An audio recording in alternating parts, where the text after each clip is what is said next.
special hello and welcome to our friends from Coldwater. We're glad to have you here.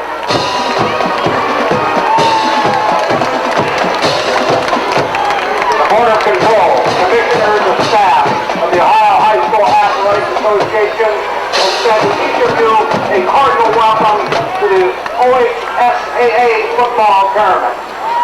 Tonight's matchup, Division 4, Region 14, the Dukes and the Cavaliers.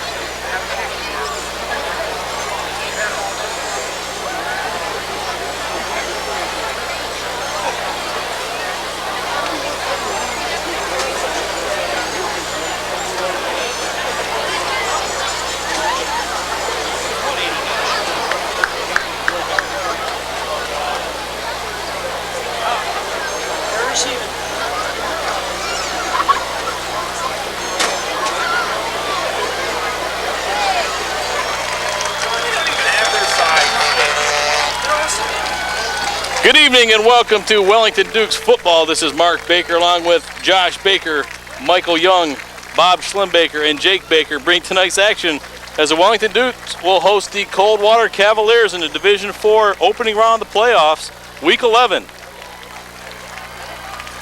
Boy, what a beautiful night, Bake. I'll tell you what, there's been some nights where it's been rainy, cold. You never know what you're going to get. We're finally into November. Yeah. Week 11, and this is a beautiful night for football. No wind and a beautiful track out there. This should be a good one. This is a Coldwater team that comes in. They were the #1 team in the state for a long, long time. Week 7, I think they were knocked off, and that was Versailles that got them. Now Coldwater listed at #3 in the state. Wellington's going to have a tough night unless they play picture-perfect football. It's going to take a perfect game from the Dukes, and Coldwater's going to have to make some mistakes, but it could happen. It's a long bus ride, about 3 hours for Coldwater, and these two teams have a little bit of history. Yep, they sure do. Back 3 years ago, the Dukes lost at Tiffin in the regional finals to Coldwater 38-7, and it was a heck of a lot colder that night than it is tonight. Oh boy, that's for I'll sure. tell you what, that was miserable. Coldwater got to this situation tonight, Josh, by beating Delphus St. John's last week on a Saturday night game, and although they are ranked 3rd in the state, they will be on the road tonight at Wellington because the Dukes, according to the computer, played a tougher schedule. Well, the Dukes definitely played a tough schedule. The two teams that knocked Wellington off, of course, made the playoffs. Buckeye was beaten last night. Black River plays tonight. So the two teams that hang L's in the column for the Dukes made the playoffs. And there was also a couple more teams. Midview made the playoffs, who the Dukes beat, as did Clearview. Knocked the Clippers off a couple of weeks ago. Clearview won last night. They'll be advancing into the next round of the playoffs. Well, for Coldwater, there are a cast of characters to definitely keep an eye on. First and foremost, quarterback Alex Hoying, wearing number 11 tonight. He's a senior. Not a lot of seniors on this Coldwater roster. Hoying has passed this year for 1,792 yards, 22 touchdowns, and has been intercepted 9 times. And that's 135 completions on 235 attempts. They will throw the ball. Well, about 70% of the time tonight. As much as they do throw the football, the Duke secondary is going to have to be aware. They're going to have to keep the short patterns in front of them and make the stop. Initially, you don't want to allow a big play, whereas if you look at the stats, you think if they throw 70% of the time, Hoying's only averaging 174 yards a game, so if the Dukes can keep him around that, have that ball control offense that they like to play, they should be in good shape. As long as they don't have any turnovers or penalties, this should be a very good football game. Well, the Dukes break through the banner, the 4-time defending LCC champions. And boy, it's electric here tonight. Big crowd, a lot of people still filing in. People from Coldwater here tonight, Josh, as early as 3:30. Well, really, it's a long trip, and you may as well get here early. You don't want to get here late. You never know what may happen, but this is a great football school and a great football conference. This is one of the best conferences in the state that Coldwater participates in. The LCC is pretty good, but I'm not sure they're quite up to snuff with the conference that Coldwater plays in yet. Right there, that would be the Midwest Athletic Conference that Coldwater plays in. Runner-up this year in their conference to Versailles. All they are is the #1 team ranked in Division 4. So you got 1 and 3 ranked in the state in the same conference. So that's pretty impressive stuff there. Yeah, there's some pretty good football played down in in southwestern Ohio, but northeast Ohio, they don't take a back seat to anybody. There's some great football, and like I've said a couple of times, hopefully this should be a good one, as long as both teams can do what they're capable of doing. And I don't see a blowout tonight. Everybody keeps saying this and that, but the game's played on the field. If the Dukes can control things early, they should be all right. But if they get down early, it could be a tough night. Dukes will kick off to start this game tonight. I'd like to thank Jeff Jump for giving us the accommodations tonight. There are radio stations all over the place. Well, we're not taking a back seat to anybody on that. As well as a TV station on the ground. So, well, Herman Shreves is the kicker, and I don't know that Herman's kicked in quite some time. He's the punter, of course, but Herman's got it teed up for the Dukes. Coldwater will take the first crack at it on offense. Robin and Holman are game for the Cavaliers. I don't know if they won the toss, Josh. If they did, they wanted the ball first. That's kind of a rarity, but when you can pile on the points, they do. Craig Wellman back deep, number 5. He's a junior, 5'10", 160-pounder, and I can't catch the number of the other guy on the near side. Here we go. Underway, end-over-end kick going to be fielded at about the 16-yard line. And a big hole up the middle and finally dragged down. Sinkinson got him at the 35-yard line. Where Coldwater will set up, it's going to be Kevin Hoying, number 11 at quarterback. The leading rusher for Coldwater is Folenkamp. He had 380 yards rushing and 7 TDs, but that's because they throw the ball a lot. And as advertised, they're going to go with the shotgun formation. Two receivers split far side, 2 near side, one receiver in the back, or one running back, excuse me, in the backfield. There we go. Back to pass is Hoying. Has some pressure going deep. Has a man open and barely overthrown. That was Craig Wellman, the deep man in the kickoff. He's got some speed. Got behind Fullen on that one. Overshoots his intended receiver. That'll bring up 2nd and 10. Wellman, his favorite target, 34 catches, 447 yards, and 10 touchdowns. 2nd down, 10. Well, look for that short little bubble screen. Now you've got 5 receivers, 3 far side, 2 near, nobody in the backfield. Hoying there all by himself in the shotgun formation. There's your bubble screen. And it is, there it is, a lot of yards inside the middle of the field, and players slipping.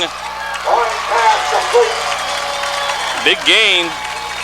Well, you have to be careful. You know they're going to throw the football. You have to stay under control. You don't want to allow the field conditions to come in. There shouldn't be any problem with the football field. There's been no rain. It rained a little bit last night. We were down there earlier. It is a little slick down there, so, but we weren't wearing cleats. 1st and 10, Coldwater on the move at the Dukes 37-yard line, just underway here at Wellington. Kevin Brackman split far side.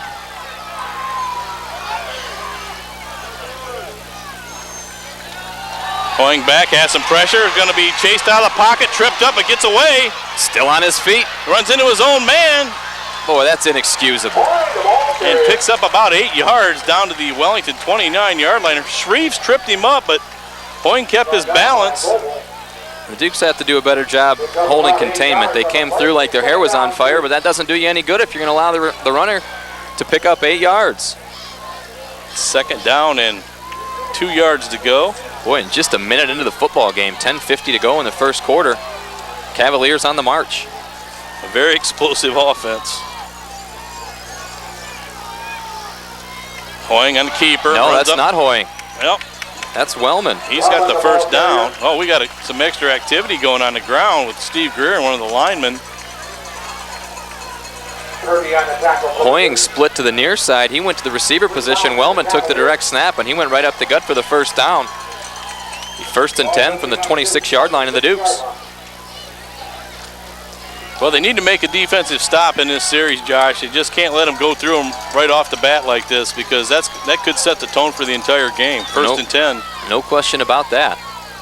Hoying back, has time. Now he's flush. He'll set up a screen. Has a man out there, caught. And inside the 15-yard line, or at the 15-yard line, close to the 1st down. Trent Gerlach, 5'11", 227-pound fullback. He's a senior. He leaves the field. Maybe fell on the football. He looks to be sucking air a little bit. That's so tough. Wellington trying to pressure the quarterback, and then when they get pressure, it's a screen set up, and you have to go back and chase. Well, you have to read your keys and know if the lineman let you through, First and 10 Coldwater at the Duke 15-yard line. Great time for a pick. Hoying got some space, going to throw it deep in the end zone. Incomplete. One-handed attempt.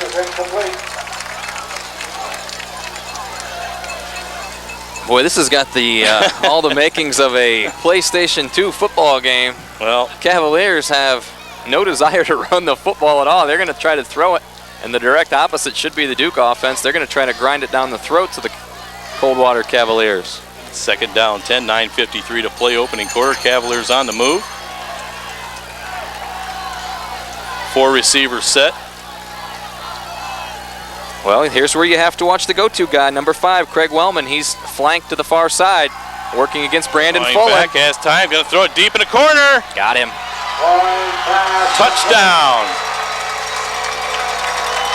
Brandon Fullen was locked up one-on-one. Craig Wellman got some separation, and there's your first score of the ball game. 9:47 to go in the first quarter, and Coldwater strikes first. 60-yard drive in a little over 2 minutes. Yikes.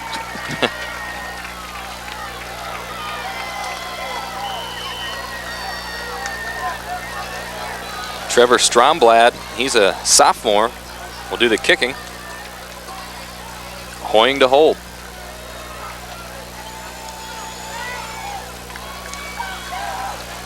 Low snap. Gets it up. And sneaks it through the left upright. 9:47 to play opening quarter. Coldwater leads 7-0. We're going to pause and be back with the kickoff. Lightning in a bottle. Coldwater strikes first, just under 3 minutes, and 7-0. They lead it. 9:47 to go in the first quarter. Dukes haven't touched the football yet, and they're already trailing 7-0. It looks like Brandon Fullen, Cody Kidd, and Justin Bleem back deep. Stromblad to do the kicking. He's ready to go, and there's the boot. Good kick. Going to be fielded at about the 13-yard line.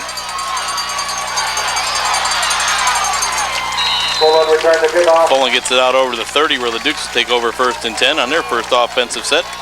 Dave Haswell, number 10, is the quarterback. And Dan Goebel and Brad Davis in the backfield.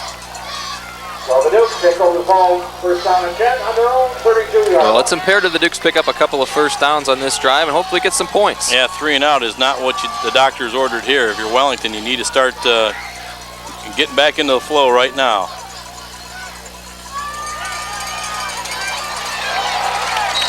Big hit, but after about a 4.5-yard gain by Brad Davis, good start.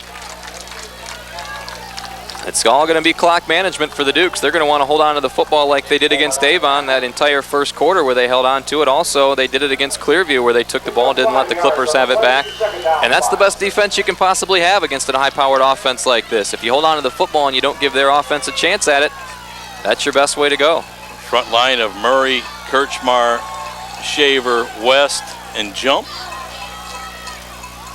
Haswell back to pass, has time, throws it out there, has a man, and overshoots the intended receiver, Fullen.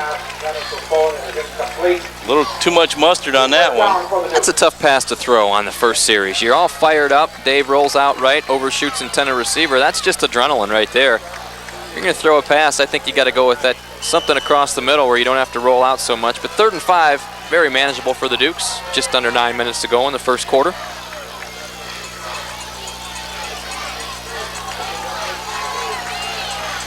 Fullen will be flanked near side. Haldeman in the slot.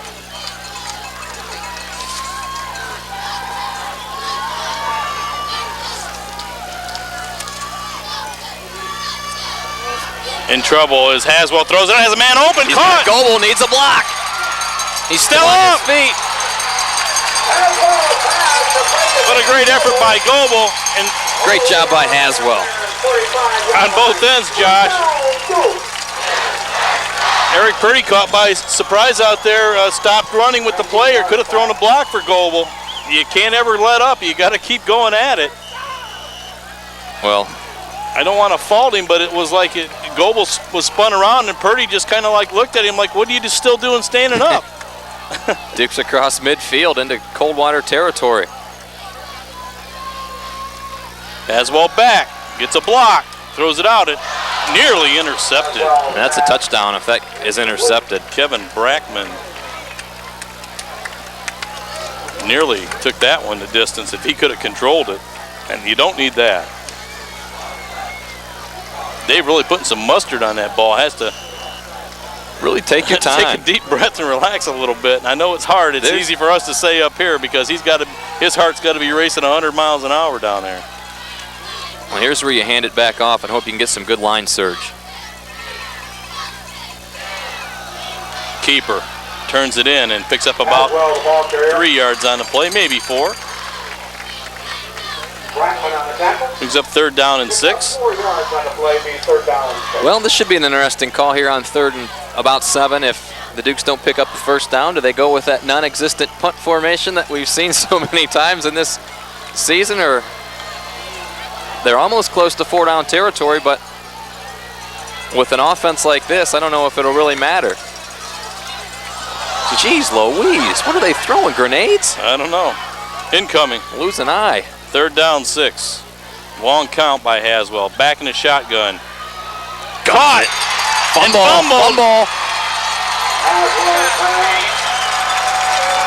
Well, you had your first down. Fullen puts it on the ground. First turnover of the night goes to the Coldwater Cavaliers, and they'll take over. 7:40 to go in the first quarter. Well, Josh, the one bright side of that whole mess was that the Dukes actually were moving the football. And if I can recall back in 2000 when we played them, we may have gotten in territory maybe once or twice in that game before we scored, but at least we showed some life there offensively, and too bad the turnover on the completion from Haswell. Well, the Dukes can't turn the ball over tonight. They just cannot. 1st and 10, Coldwater at their own 24, 7:40 to play opening quarter. Hoying in the shotgun. 5 receiver set, throws it out there. Incomplete. Chris Davis on the coverage.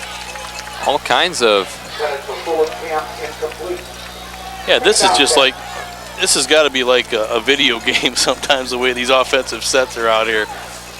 Well, you've got Sinkinson out there, he's a linebacker. You've got Chris West, he's a linebacker. Chris Davis is a linebacker. So you've got a 3 linebacker set. The Dukes are running a 4-3, and I don't ever recall them all season doing that, but you're going to have to when you've got an offense like this. 2nd down, 10. Dukes are strictly a 5-2 defense, and they're going with the 4-3 tonight. Back to pass is Hoying, throws it across the middle, caught, and just tripped up. Good for a first down. That's complete to Brackman. 6'2", 193 pounds. Dukes are getting close, but the quick release of Hoying, Alex Hoying throwing peas. 1st and 10, Coldwater at their own 42-yard line with 7:20 to play opening quarter. Coldwater leads 7-0.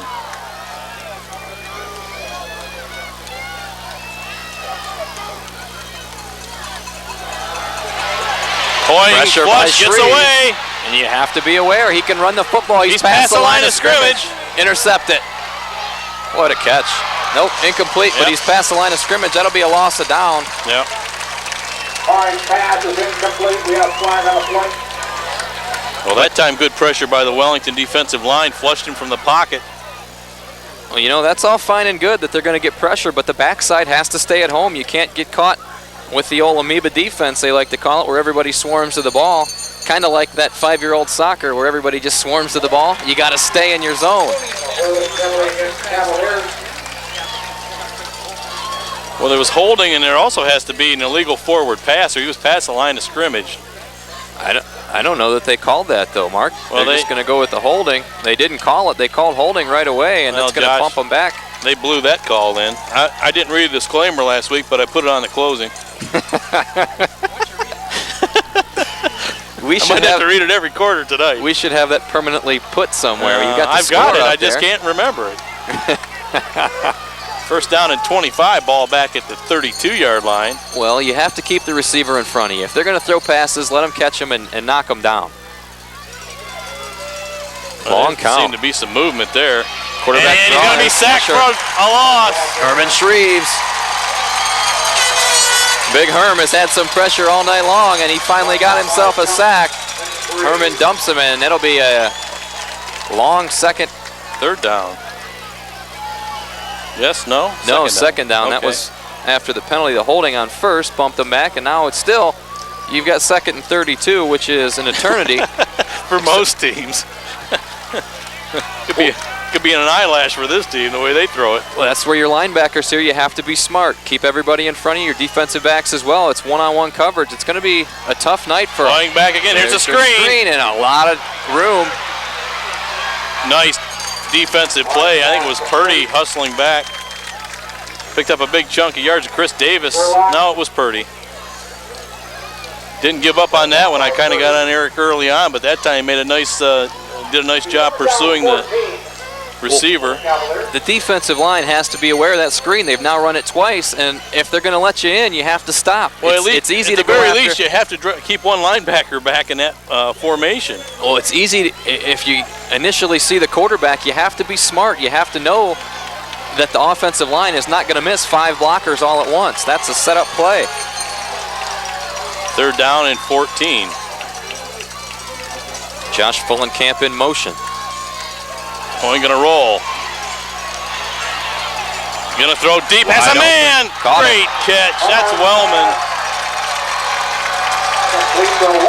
Well, 2nd and 27 to a first down in Duke territory and 5:20 to go in the first quarter.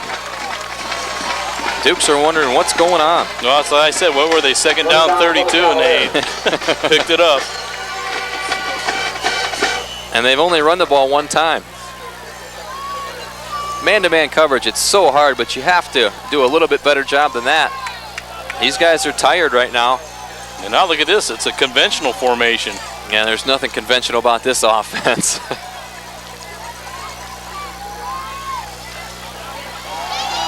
Hitting the backfield, but still on his feet, and finally dragged down for a short gain is Ross Holman. Boy, look at that, 6'2", 207-pound sophomore. Yeah, he's a sophomore. Leads the team with 156 tackles, 97 first hits, and 8 sacks.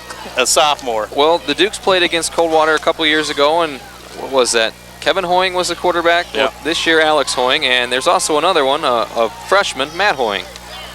2nd down 9, 4:30 to play first quarter. Ball at the Wellington 27-yard line. Crossing pattern right on target. Wellman again. All the way down to the 5-yard line. He's got to be close to 100 yards already, I would think. Whatever my stat man tells me tonight, I'm believing. Well, I hope he's got extra lead in his pencil. 1st and goal at the 5.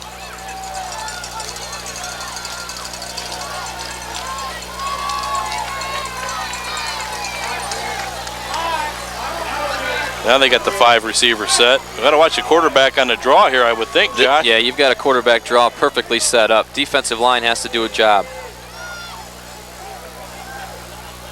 He's going to run with it. No, that's not Hoying. Again, that's Wellman.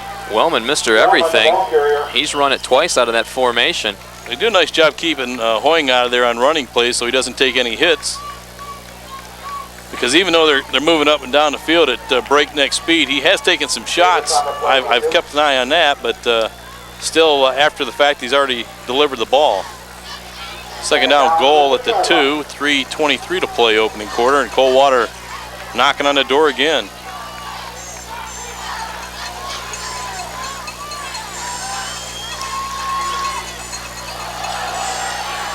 That's a touchdown.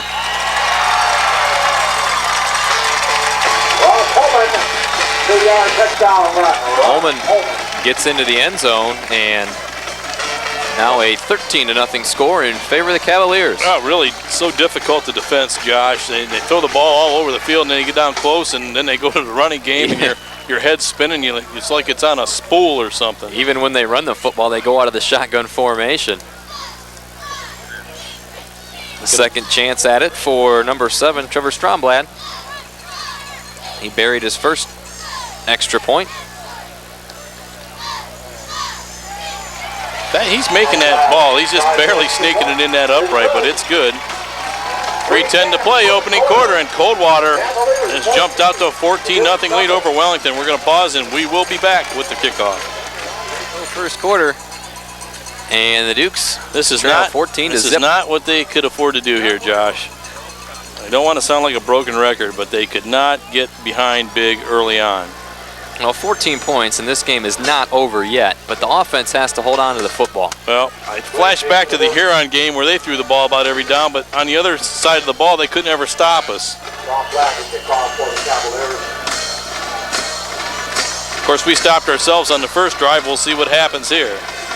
Squib kick taken at the 26-yard line. Goebel has it. Goebel return the kickoff. And you know, you see a lot of guys come in and out for Coldwater. I don't know how many they have going both ways, but the Dukes have a few, and if your defense is going to have to chase everybody all over the field, and they've got to be tired already, the offensive line has to do a job, get a little bit of a surge, and hold on to the football. Dukes have it 3:06 to go in the first quarter. They've got to grind this one out. Coldwater already with 123 yards passing here in the first quarter. Long count by Haswell, hands it off to Davis. Nice effort to pick up a couple yards. It's almost like you try to catch your breath when the Coldwater offense is off the field. Yeah, it's totally different styles. Dave Haswell can throw the football, but definitely not in the same category as Coldwater and Alex Hoying. Well, I'm not going to rag on Dave tonight. I'm telling you what, the task is a stiff one all the way across the field at every position. Second down 8. Haswell keeper, and should have pitched. But once he didn't do it early on, he did the best thing just by hanging on to the ball and picked up a yard. Yeah, you have to be aware on that option. You've got to think a little bit. Who would you rather have run the ball, Brad Davis or yourself? And Dave's done a nice job handling the football this season. Yeah, he certainly has, but I'll tell you, against this type of defense, the decision making has to be accelerated, to say the least. Inside of 2 minutes to play, 3rd down and 7 for the Dukes at their own 39-yard line.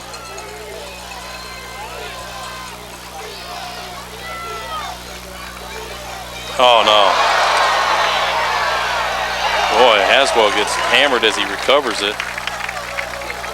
I just don't know about that, Josh. I wonder if the ball's down in the guy's lane, how come you get to take a free shot? Yeah, it's not pro. As soon as the ball's on the ground and the guy covers it, it should be dead. Happened several times this year, and I just don't understand that. How the guy can't get up, obviously, and run with it, so why is the guy allowed to jump on him like that? Yeah, that's a cheap shot that it really could go either way. The referee keeps it in his pocket, and the Dukes will be forced to punt. 4th and 22 from their own 26. Shreve's back. He has a snap, no rush. Gets off a low end-over-end kick. You have to cover.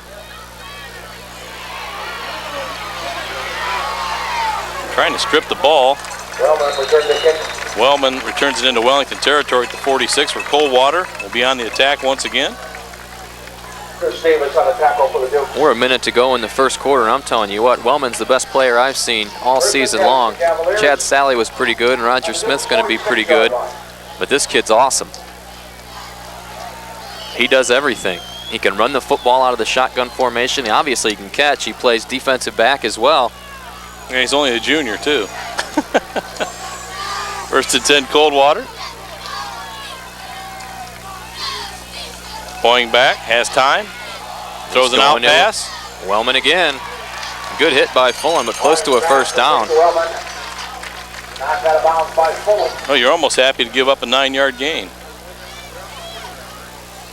And you know, quite frankly, the Dukes are man-to-man, one-on-one, and Brandon Fullen needs a little bit of help right now. As a defensive back, I mean, it happens. Sometimes you just have to say, Coach, I need help. I mean, this one-on-one thing, it sounds good, but give me a little bit of help. I'll go short. Give me somebody over the top. We got to stop this guy. 2nd down and a long one.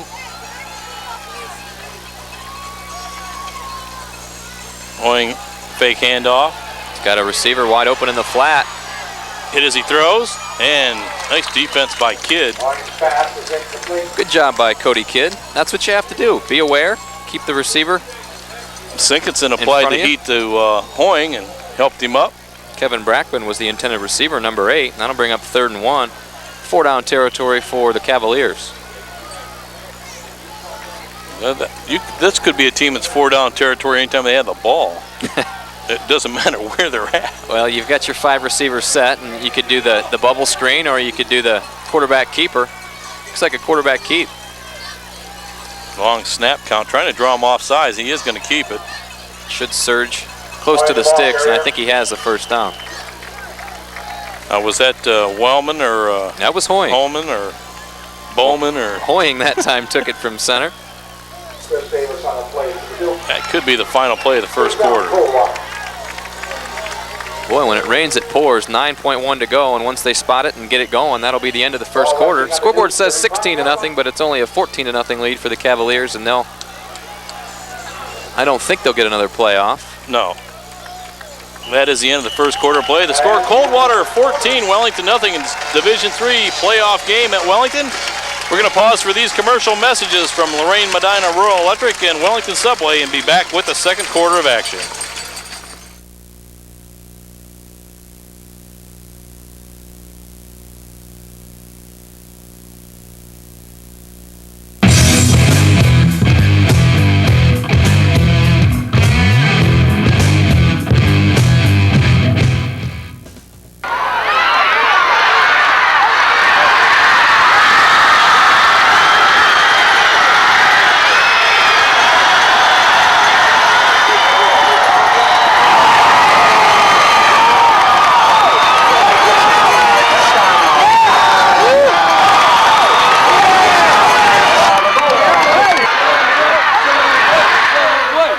Dukes, you just won the biggest game of the season. What are you going to do now? We're going to Subway! Wellington Dukes and Wellington Subway, a winning combination. When the world's just waking up, I'm already out on the road. There's the Beckers. Our kids play ball together. That's the new industrial park we just built lines into. If you work for a local electric co-op, you're part of the community, just like everybody else. You make every customer feel like they own the business you work for. Because in an electric co-op, they do. Lorraine Medina Rural Electric is your touch-tone energy cooperative. 14-0, Coldwater in the lead, and they've got it first down and 10 from the Duke 35-yard line. Once again, 3 receivers far side, 2 near side, and Alex Hoying in the shotgun formation. Run. Quarterback draw straight up the gut, breaks a couple of tackles. Chris West finally knocks Hoying down after about a 4-yard pickup.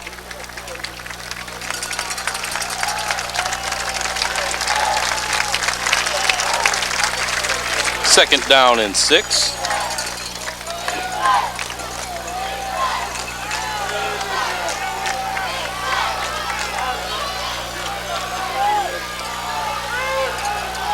Well, watch number 5. He's their go-to guy.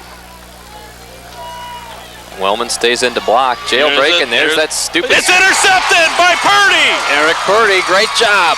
Stay on his feet, and he's gone. Gonna be gone. Eric Purdy. He's gonna be gone. No flag. Look out.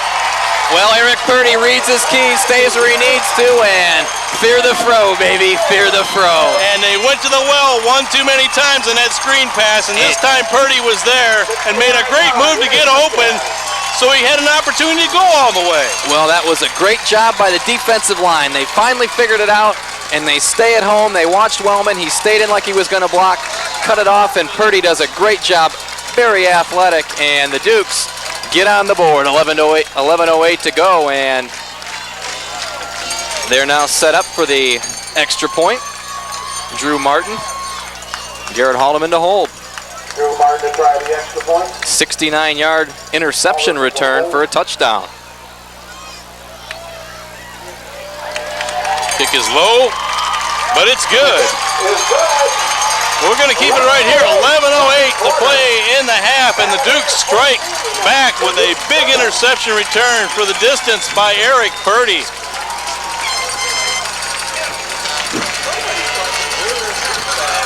And Josh, look what that's done here on the Wellington sidelines as far as the attitude, and the crowd's all pumped up, and the Dukes now, who were reeling a little bit, now right back in this game. Well, that's what they need. They need turnovers, and they need to hold on to the football. They got a turnover and a score. I told everybody walking in, the Dukes will win this game 28-27, and they're going to do it with 2 defensive scores and a punt return for a touchdown. And there's one. Bob Gundert looked up to me, gave me the old number 1. I'm telling you, I think this team can do some things as long as they stay within themselves. They have to withstand the storm of this offense, and if they can withstand it, make some plays, and get Coldwater to thinking a little bit, you know, and not making it so easy. Well, they need a 3-and-out right here. A good kick and good coverage and a 3-and-out, and it could be a whole nother ball game. Great crowd on hand, both. I'll tell you what, though, too, our kick coverage has not been the greatest in the world either. I don't want to throw a damper on anything, but you need to have good coverage on this. Well, if Herman can kick it to either side, Coldwater's bunched up. Everybody inside the hash marks. Nice Herman kick. gets into one. Taking it the 13-yard line. Big hole and wrapped up. At the 34-yard line. Now, these guys don't get paid, but I'm telling you what, Wellman is earning his money tonight. He better get a seat to himself on the bus ride home. Yeah, he got up a little gingerly there. He got number stuck. 5 did. He's not a real big guy. He's only 160 pounds. He's got to be winded. I don't care how many times you throw the football. He's been, I would say, 80% of the offense for Coldwater so far in this first half.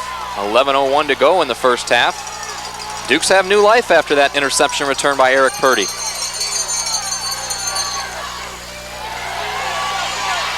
And he goes wide open to Wellman again. Caught it in Wellington territory, close to the 45-yard line. He might be bionic. There's no possible way that this kid can have this kind of stamina. First down for the Cavaliers. Brandon Fullen's going to have to take some chances. He's going to have to play a little bit tighter and not worry so much if he gets beat. He's given up 30 yards a chunk, and that's too much. He's going to have to play a little bit closer. If he gets beat deep, then he gets beat deep, but you got to force the issue a little bit. First down and 10 Coldwater at the Duke's 46-yard line, 10:34 to play. Shotgun to Wellman. Spin move. Loss of a yard. Herman Shreves. Saw the Shreves before the game this week and last week, and they said they love to watch that broadcast when we talk about Herman. So. Well, we love to watch Herman. He does some things out there that a lot of guys only wish they could do. Second down and 11. Approaching the 10-minute mark here of the first half. 14-7 Coldwater leads.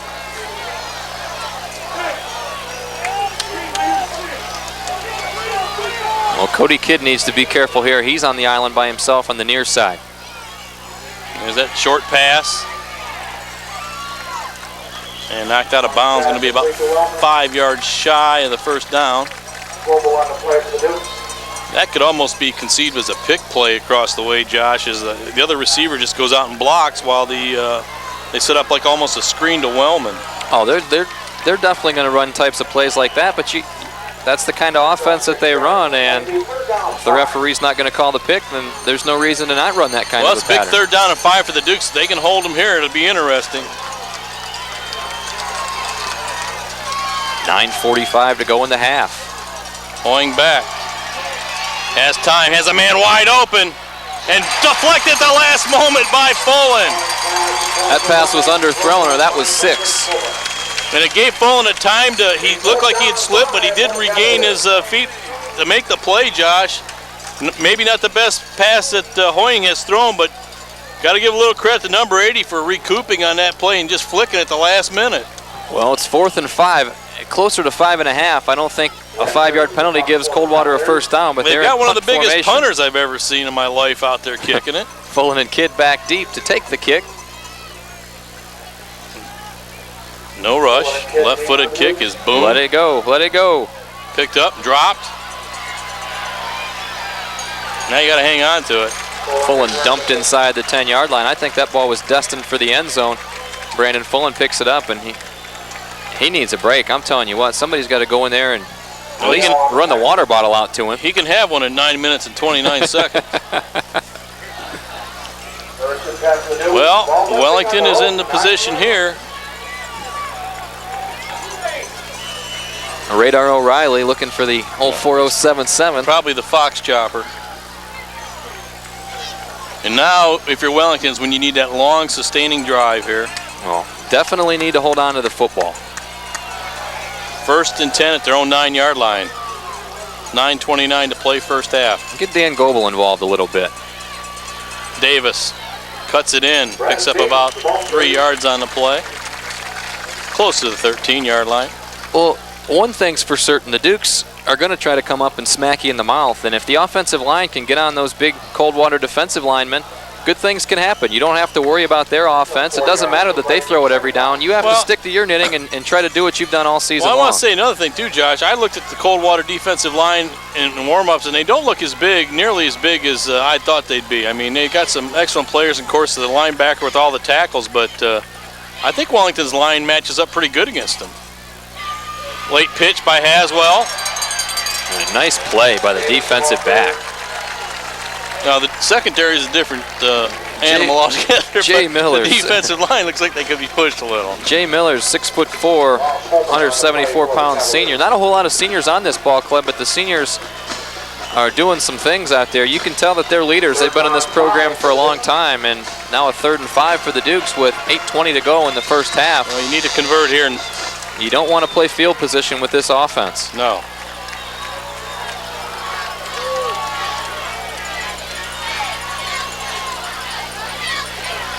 No, and some movement. That'll back the Dukes up 5 yards. It'll be 3rd and 10. And they'll be inside the 10-yard line at the 9 when they snap this one. Nope, you can't have that. Illegal procedure against the Dukes.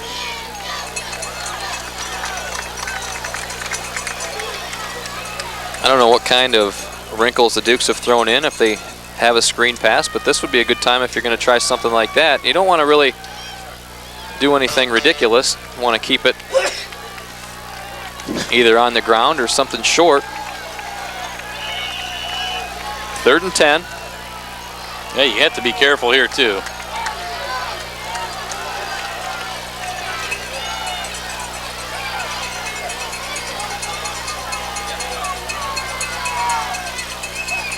Long count by Haswell, back to pass.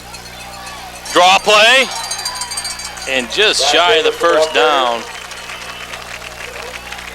Well, Open on the play. Dukes will have to punt here.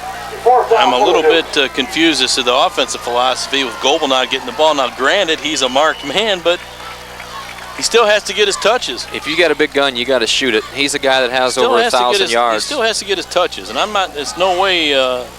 Nothing against Brad Davis or any other back, but over 1,200 yards rushing, and what has he had? 2 carries tonight? I'm not sure he's got 2. I don't think he has any. Punt's taken. Well, dropped immediately. Okay, my stat man says he hasn't carried the ball tonight. I didn't think so. He has 1 catch. I mentioned that before. It seems like, if this is a criticism of Coach Stoltz, the only one I've got is when they get into these types of games. I remember the Benedictine game with Ryan Myers, limited touches, and also with Steve Verhoff against Coldwater the last time we played. He didn't touch the ball that much either, and it's like, and granted, I know they're going to be looking for him, but we're looking for Wellman and. Yeah, you don't want to let their defensive philosophy influence your offensive scheme of things. Well, here we go. Back to pass is Hoying. Plenty of time. Throws it across the middle. Caught. First down. Knocked down by Goebel. Jay Miller, the reception. Well, now, and the offensive line for Coldwater's given Hoying time to pass, which initially they didn't do that. So I'm not a guy that likes to cry about the officiating, but if you're going to throw the ball 95% of the time, somebody's got to be holding somewhere. You just have to keep going, keep trying to get that penetration, but somebody's doing something illegal out there. Okay, first down and 10 at the Wellington 25, 6:42 to play first half. Oh, you've got Wellman one-on-one over on the near side. That's where they're going.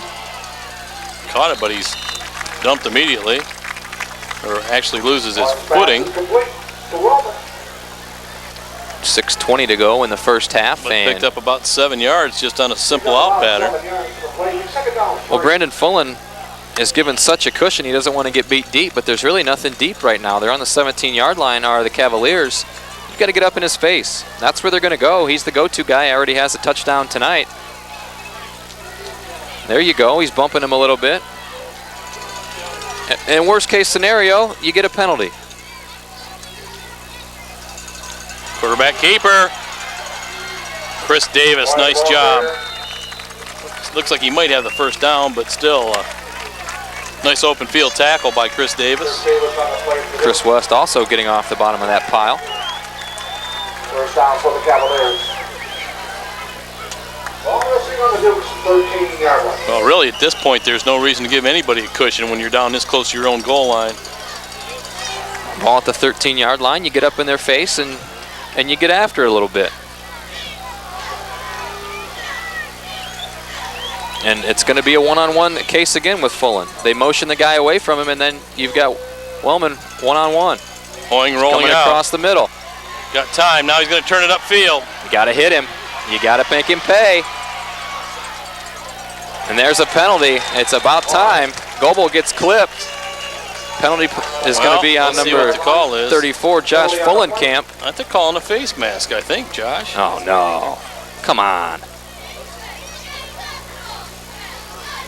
Both refs threw it, and if it...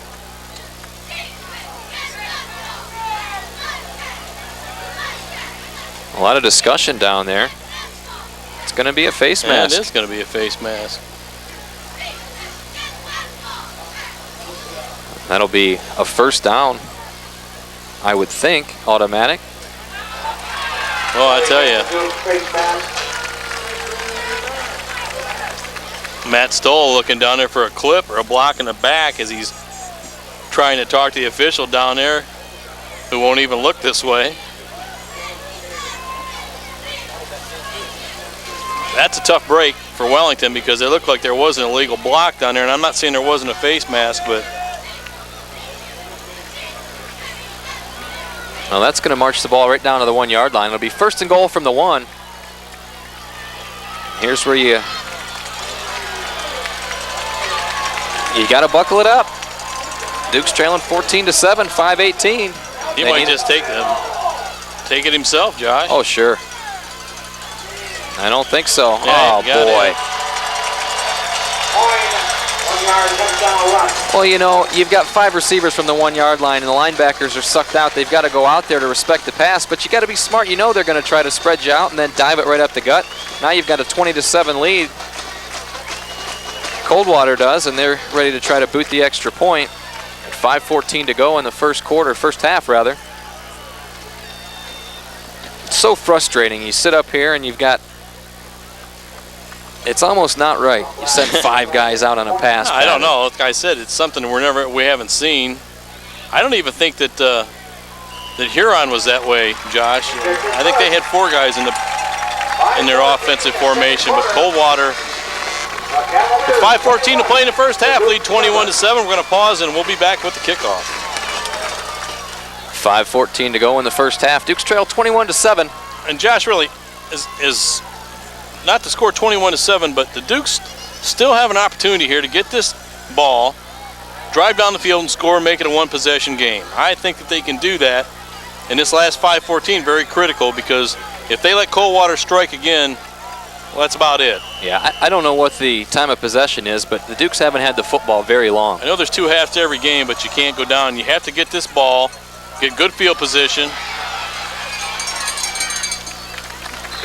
Yeah, the Cavaliers have shown what they can do offensively. They can score in a minute, a two-minute stretch. The Dukes have to hold on to the football, and like you said, if they can punch one in, get some points on the board, this is just a one-score game right now, trailing 21-7, but you can't give the ball back. Well, I'm telling you what, if 29 don't get it in this series, there might be something wrong with him. That's all I got to say. You got to be stingy on offense and not give the ball back. He hasn't carried the ball 1 time tonight.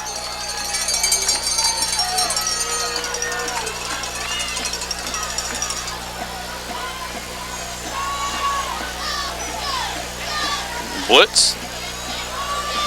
And Goebel has it. They wrap him up after a short gain. Good pancake block. Jumped 8 yards downfield.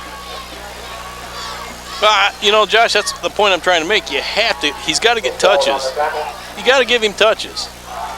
Well, there's no question about it. He's a guy that he's averaging almost 8 yards every time he touches a football. Probably not going to get that tonight, but you've got to give him the ball 20 times, you would think, if you're going to have a serious chance to win. Dan Goebel's been your big horse all season long, and there's no reason not to use him now. He's not ready for wrestling just yet. 2nd down, 8. Long count by Haswell. Back, 1-step drop, throws it to Folan, has it, slips and falls down. Haswell pass complete to Fulton. It looked like he had some room out there, but lost his footing. And when you're behind, those mistakes get magnified. Well, more importantly, now you've got a 3rd down in about 3.5 yards. 3rd down and 4. Dukes have to pick this football, this 1st down up. Just inside 4 minutes to play first half. They trail by 14, 21-7.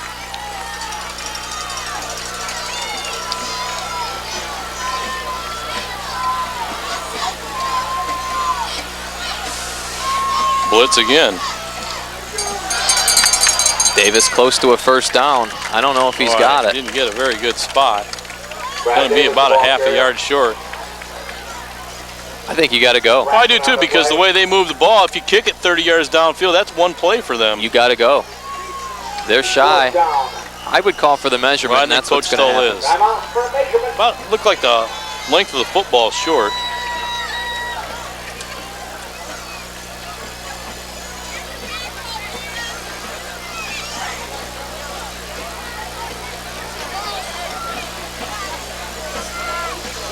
I'm telling you right now, on the offensive and defensive line, this Coldwater team, they're not better than Avon. They're not better than Midview up front. And the Dukes push them all over the field. Oh, they're going to send the punt team out. No. Boy, I don't like this at all. I don't think it much matters. If you punt it here. I don't either, Josh. I really don't. I mean, it may prove us to be wrong, but if you can't make the length of the football on 4th down. Well, this is one of the best teams in the state, and I don't think you can play scared. You got to take some chances at some point. And by the 2nd half, it may be too late. There's a fake. There you go. Well, it's a 1st down for the Dukes. There was a method to their madness, but I'd have much rather seen them go on an offensive set and just pounded on them a little bit. The end result worked out for Wellington, but I'm surprised Coldwater even bid on that. I would have had everybody up. I wouldn't even have put anybody back. Yeah, Maybe they've read their press clippings too. I think they knew. I think they knew that was coming. The Dukes just executed, not by much, but they got it. Yep. Approaching the 3-minute mark. Davis gets close to midfield. Picked a couple yards up on that carry. Fullenkamp with the stop for Coldwater. 2 yards in the 2nd 8. Well, everybody's gonna want to know how come Dan Goebel was non-existent in the 1st half, and really it's confusing to everybody here, but Duke's gonna have to call timeout. There's nothing wrong with that. You got 3 timeouts, burn 1. No, we'll keep it right here with 2:38 to play in the 1st half. And the Dukes near midfield, a chance, an opportunity here to try and put one on the board and make this a 7-point game at halftime. And the way it started out, Coldwater scoring 14 points right off the bat.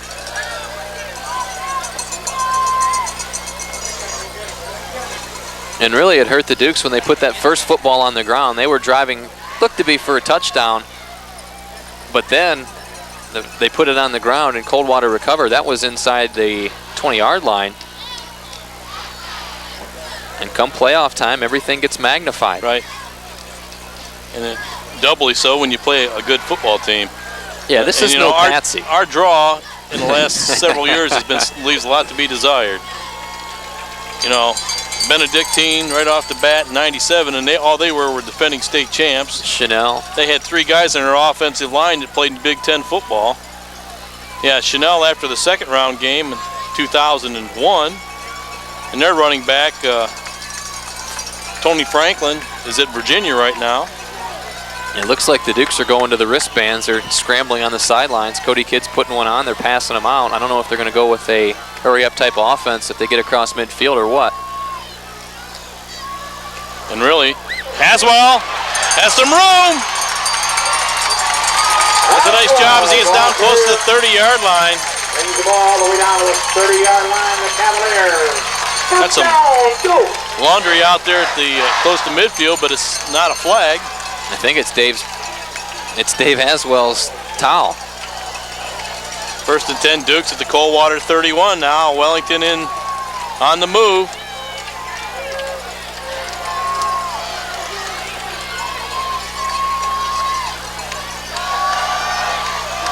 Well, this time they have Goebel sniffed out.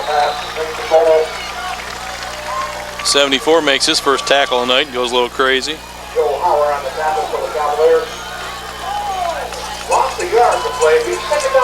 Well, now 2nd and 11 after the 1-yard loss on the play.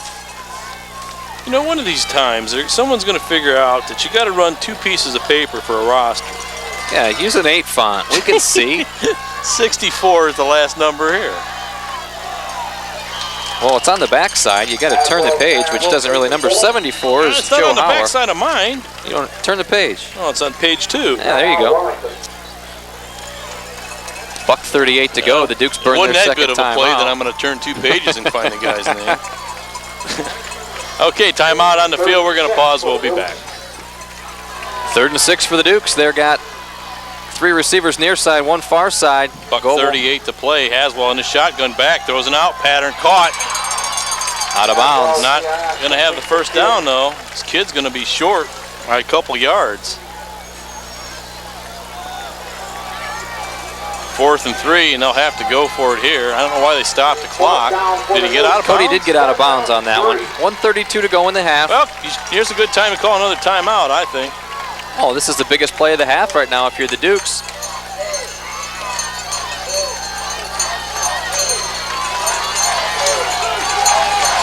You look for Goebel coming out of the backfield.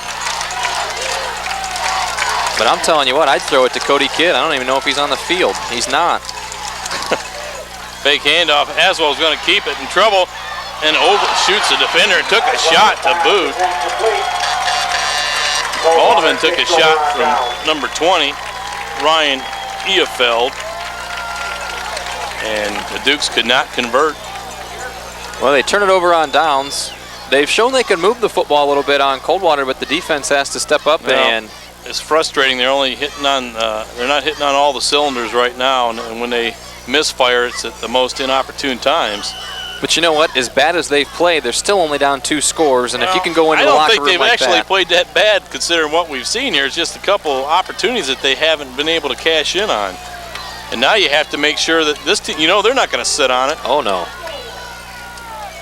Going back, all kinds of time. Now has some pressure and throws it out short. Jump had pressure. 1:21 to go in the half. 2nd and 10. Well, last week, Josh, Coldwater and Delphus tied at 14, and then Coldwater took over the game in the second half and won 34-14. For what that's worth. Well, I'll tell you one thing. They're not going to get a whole lot of room to stretch out in the visitors' locker room. Handoff.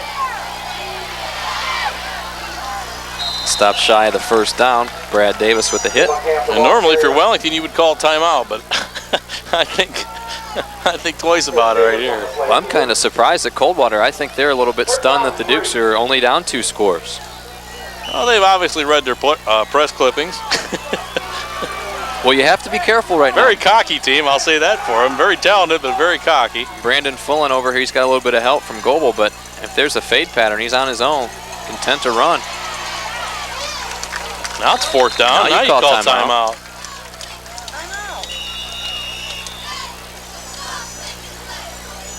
Certainly. Dukes will burn their final timeout with 41.3 seconds to go in the half. I'm just telling you that as far as me seeing they were cocky, just walking in, talking to some of the fans on the way in the parking lot. Well, I guess any time that... Awful full of themselves. If they weren't Ohio State fans, I might have been a couple brawls. Well, you can do that when you've had the success that they have. Yeah, 7 times in a row they've been in the playoffs, and state runner-up twice. The year they beat us in 2000, they were runner-up to Ursuline. You know, I guess if there's one good thing that you can say about them is at least they're not a Catholic school, and we're all Catholic up here, so I'm not taking anything away from religion. But some of us a little more than others. You don't, they're not down there recruiting, I guess you can say. Let's keep the church out of it. Where's that disclaimer at? Better read it every quarter tonight, baby. You know, we've played pretty tough football tonight. We got off a little shaky, but no, we know we can move the ball, and we don't have an offensive score yet. They're shy by 1.5 yards.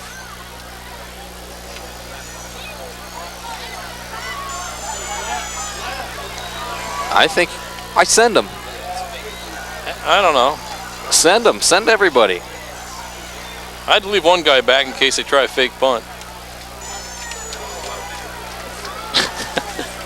41.3 to go in the first half, 21-7. And I would be surprised if they kick it to Brandon Fullen. Well, they were practicing a lot of kicks out of bounds, Josh, early on. Fullen's dangerous. He's shown what he can do on the specialty teams.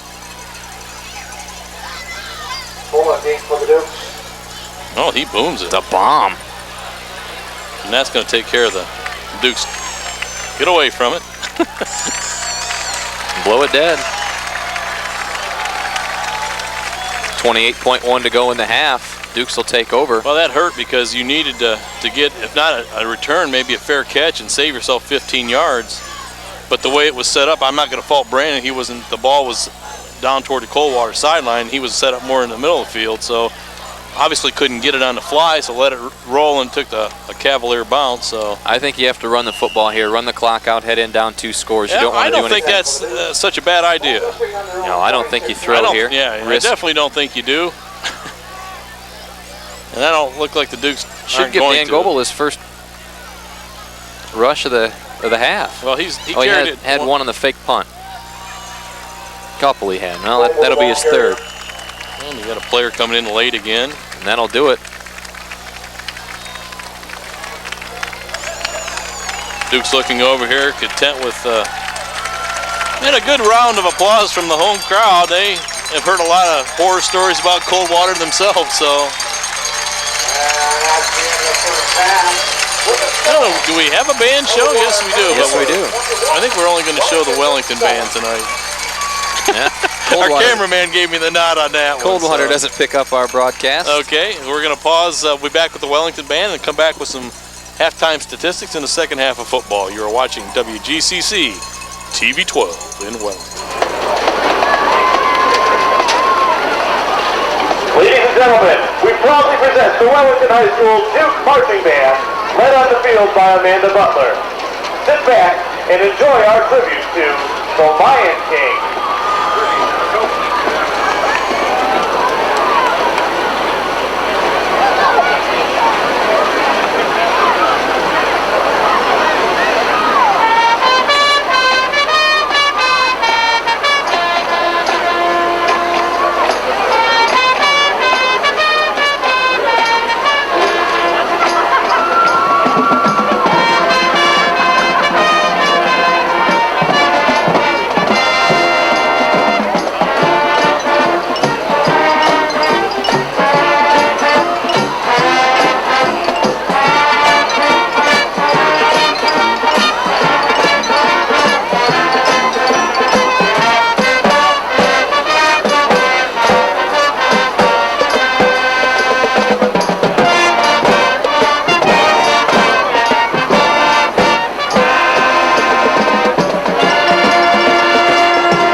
with Caitlin Martin as we present the ballad, Can You Feel the Love Tonight?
The animals are getting restless. Let's give them some music to move to.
game at the state marching band finals last Sunday in Dayton. The band would like to thank their parents, the band boosters, and all our fans for their support this season. Also thanks to GLW TV 12 for their coverage this season.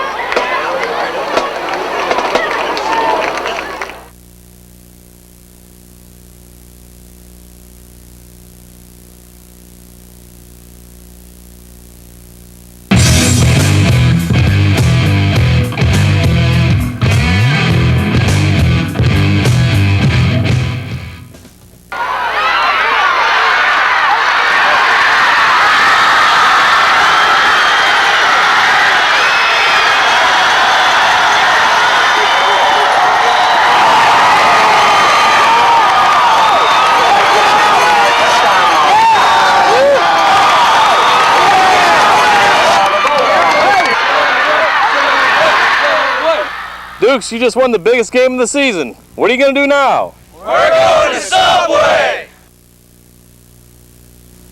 Wellington Dukes and Wellington Subway, a winning combination. When the world's just waking up, I'm already out on the road. There's the Beckers. Our kids play ball together. That's the new industrial park we just built lines into. If you work for a local electric co-op, you're part of the community, just like everybody else. You make every customer feel like they own the business you work for. Because in an electric co-op, they do. Lorraine Medina Rural Electric is your touch-tone energy cooperative. All right, welcome back to Wellington. It's halftime. Coldwater leads the Dukes 21-7. I have some statistics first for the Dukes. Dave Haswell, 11 yards rushing on 4 carries. Has 30 yards passing on 4 completions. Dan Goebel just 3 carries for 5 yards, but he's caught 2 passes for 16. Brad Davis leads Wellington, 7 carries, 25 yards. Brandon Boland has 2 receptions for 10 yards, but he has a fumble. And Cody Kidd with 1 reception for 3 yards. Dukes with 2 turnovers, 1 on downs, 2 penalties for 6 yards. And defensively, Herman Shreves with a sack, and Eric Purdy with an 61-yard or 69-yard return for a touchdown. We'll check that for you. And that as account for Wellington's touchdown. Hoying passing the ball 192 yards on 12 completions, 1 touchdown. And his favorite target has been Wellman. What else is new? He has 114 yards receiving on 7 catches and 1 touchdown. Also, Hoying has rushed for a touchdown, 25 yards. And the other touchdown was scored by Ross Holman on a short run. He has 2 carries for 3 yards. But 1 turnover for Coldwater. That was the interception return for touchdown by Purdy. 1 penalty for 10 yards. So that'll set us back up as Wellington down there warming up to start the second half. And trailed early, 14-0. Came back with a defensive touchdown by Purdy to cut it to 14-7. And Coldwater came back with a score early in the second quarter. And that's where we stand right now. It's 21-7. And the winner of this game will go on to play the winner of Upper Sandusky and Lima Bath, which is played tonight, Saturday night.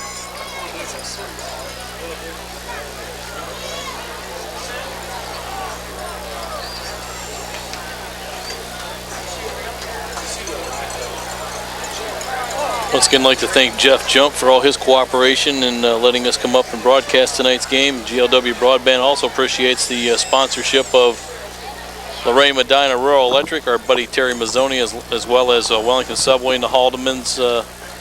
They've been with us all year long, and because of that, they get tonight's game. It's like icing on the cake for them. So, and subs are up here tonight. They're pretty good. Never a bad sub from Wellington Subway. Well, Josh, if you're Wellington, what do you got to do here?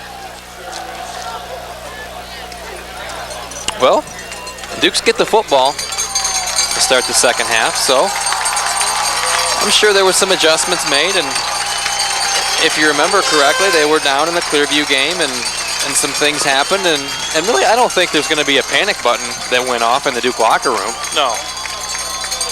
I think, you know, even though Coldwater scored, they kind of weathered the storm early of all the passing, and although they did get a couple into the end zone, Wellington made some adjustments, and I think it's made tougher, a little bit tougher on the Cavaliers offensively. But the Dukes really need to put a nice, long, sustaining drive together here and take a little burden off their defense for a while. And that's what we're used to seeing. But, of course, in the playoffs, it's a whole new ball game and the level of competition. I can't for the life of me understand how this team could be ranked number 6 in our region, number 3 in the state. It makes totally no sense at all because... What I can't understand, Bake, is that there's a game going on about 10 minutes down the road in Black River, and they're not in Wellington's region. Yeah. That's what I don't understand. Okay, we're about underway here. Low driving kick. Picked up at the... Bleem has it. 14-yard line. Get upfield, baby. Runs into his own man. Blow the whistle. Boy, they really didn't do that either, Josh, as he was pushed 8 yards back. That's what I'm seeing. This officiating crew, I don't know how you get to do a tournament game. It must be a blind draw. Blind being the key word. You know... Hey, one thing you're not going to get out of us is the candy-coated version. Yeah, that's right. We're homers and we don't care who knows. And there's no reason not to be. I'm not going to root for Clearwater, whoever they are. 1st and 10, Dukes at their own 30-yard line. Haswell and Davis and Goebel in the backfield. Goebel stuck at the line. Goebel, the ball carrier. Ross Pullman on the tackle. Well, and he only had 3 touches as far as from the running back position. He had 2 catches for 16 yards. I'm talking about Goebel, but you have to give him the ball. You're going to have to. I don't think you can go in a situation where you look in the paper tomorrow and say, well, what, was Goebel hurt? What's going on? I mean.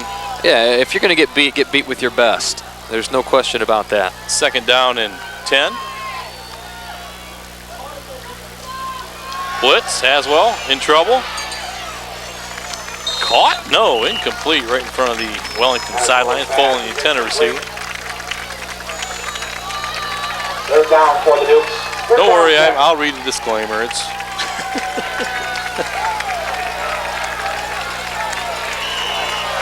well, this is not the way you wanted to start this drive, and the scoreboard already has it 4th down. It's only 3rd.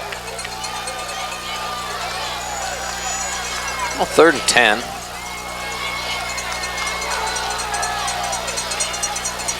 Just over the 30-yard line.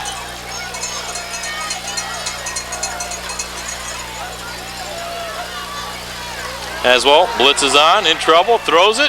It's got Fullen. Nice grab by Fullen, and Haswell was drilled in the backfield, hung in there long enough to connect with Fullen. Well, nice effort on both ends. Dave Haswell to Brandon Fullen has been the go-to combo all season long. Fullen led the team in receptions, and that was a good one right there. That's his 3rd catch of the night. And a big 1st down for the Dukes, keeps the drive alive as they have the ball at the Coldwater 46-yard line. Then we have movement, but no flag. Goebel, the ball carrier. Davis on the carry. Brad Davis on the play. Picked up about 2 yards. Well, the Dukes have crossed midfield again. Down by Holman. Picked up a couple of yards in the play. 2nd down, 8.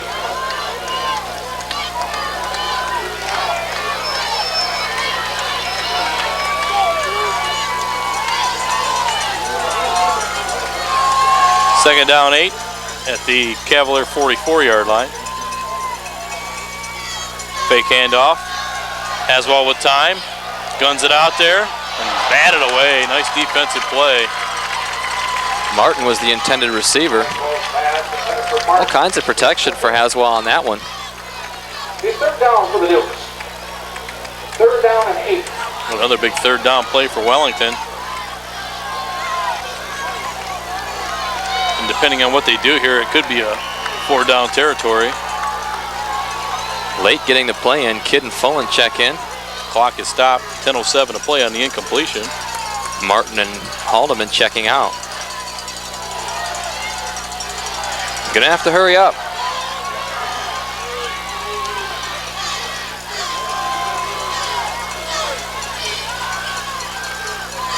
Long count. Fake handoff. Pressure on. Screen. Is it intercepted? No, incomplete. Incomplete. Aswell again was blasted back at the 42-yard line. 4th and 8 from the the Coldwater 44. They'll send Herman Shreves out to boot it away. Yeah, if they could have picked up a couple of yards there, they might have went for it, but 4th and 8, probably not a real bad decision here. Try to pin them back. The last time the Dukes in this formation, they faked a punt, but I don't think we'll see that here. Shreves back on his own 42, good snap. And kick it towards the sideline. Nice roll. Stay down there, ball. Great punt. The ball rolls at about the 4-yard line of the Cavaliers. Well, you couldn't score. That's a good place to stick them to start their first drive of the second half. Real good job by Herman. Keep it away from Craig Wellman. Wellman has really stolen the show tonight for the Coldwater Cavaliers. Yeah, he's you weren't here, but he's got 7 catches for 114 yards. I'd like to have him in my fantasy league. And most of those yards seem to have come in the first quarter. Cavaliers passed for over 100 yards in the first quarter alone.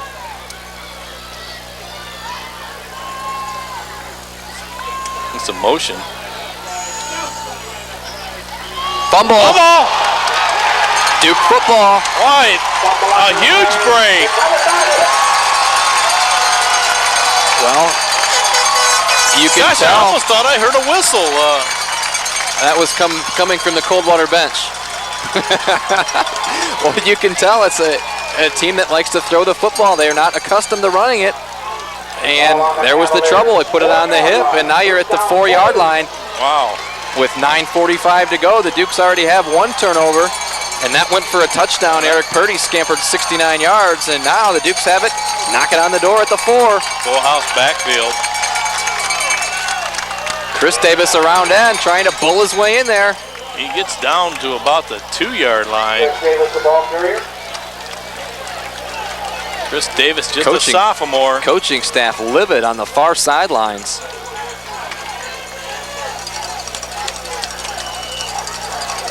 Yeah. Dukes with a golden opportunity here to cut the gap. 2nd down and goal. There you go. Get behind him a little bit.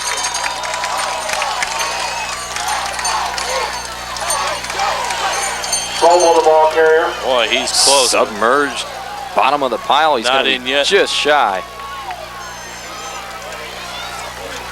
Give it to Goebel 2 more times. He's got 17 touchdowns to lead Wellington. Well, the ball is so close, it was just like last week when Garrett Haldeman was denied. 3rd down and a short walk. Well, offensive linemen take pride, push them back 2 inches, and pick up a score right here. 3rd and 1, 8:30 to go in the 3rd quarter. Dave Haswell's keeping it. He's in for the touchdown. Great job by the Dukes. They capitalize on the turnover, take some 3 plays, and they sliced into that lead. 21-13 now. The Dukes trail, and Drew Martin getting ready to attempt the extra point. Huge mistake by Coldwater, and Wellington cashes in. Credit Herman Shreves with that punt to put him in that situation. This is where the special teams are very important. You have to get this on there and make it a 7-point lead. Good snap. Place it down. Kick is up. Plenty of leg. 8:34 to play in the 3rd quarter. The Dukes cut it to 21-14. We're going to pause, and we will be back with the kickoff from Wellington. For the Dukes, they capitalize on the fumble, and they slice into the lead. 21-14 now. They trail, and Herman Shreves just about set to tee it up. 8:34 to go in the 3rd quarter, and the Coldwater Cavaliers stunned. That's just what the doctor ordered if you're a Wellington fan. Crowd back into it again. Shreves to kick off. So much emotion swinging back and forth. Short end over end kick. It'll be fielded at the 17-yard line. And knocked down at the 26. Jason Sinkinson cleans him up. And the Dukes definitely have Uncle Mo on their side right now. 1st and 10, Coldwater at their own 26-yard line. First and 10 for the Cavaliers on their own 26-yard line. Well, this is what good teams are made of right here. If you can step up to the challenge, you've got the momentum on your side. Now you've got Coldwater, who's still going to throw the football. They're not going to change anything now. You've got to come up with the 3 and out. Dukes in a little confusion on their defense. Long count by Hoying. Hit as he throws, man fell down. Underthrown pass, so that could have been a touchdown. Hoying back. Complete to Wellman. Boy. Brandon Fullen needs to find himself a better pair of spikes. A little double move. You're right, Josh. If he's on target there, he can almost walk in. Was a double move. He faked But I'll tell you, the there was post. good pressure by Goebel, and I believe it was a jump. And it made him throw it. I think he might have been hit as he threw it. But first and 10, Coldwater at the 40-yard line. Big pickup on first down. And Well, there's no secret to what's going on. They're trying to get Wellman matched up one-on-one, and they've done it all night long. going back, has some pressure. Holding. Throws it out there and might have been deflected. Jump was getting mugged on the far sideline, trying to get to the quarterback. Second down. Second down, 10. Well, you maybe wouldn't expect to get that call on the road, but at home, I expected to get it no matter what. This should be an impartial refereeing crew, and there's no way you can tell me these guys are blocking that well at the high school level that they can throw the ball 90 times a game Second and down. not have a holding penalty. 10 yards to go. Fake handoff. Wide And open. it's holding again. Herman. If you can look at that when Shreves was double teamed in the backfield and one guy missed the block, the other guy grabbed his jersey and pulled him down. Well, Herman Shreves is doing the job pretty much by himself. The defensive line has almost been non-existent getting to the quarterback, Third down except and for 10. Herman. Well, you're going to have to fight through everything. Well, you hold him here, you'd have to force a punt.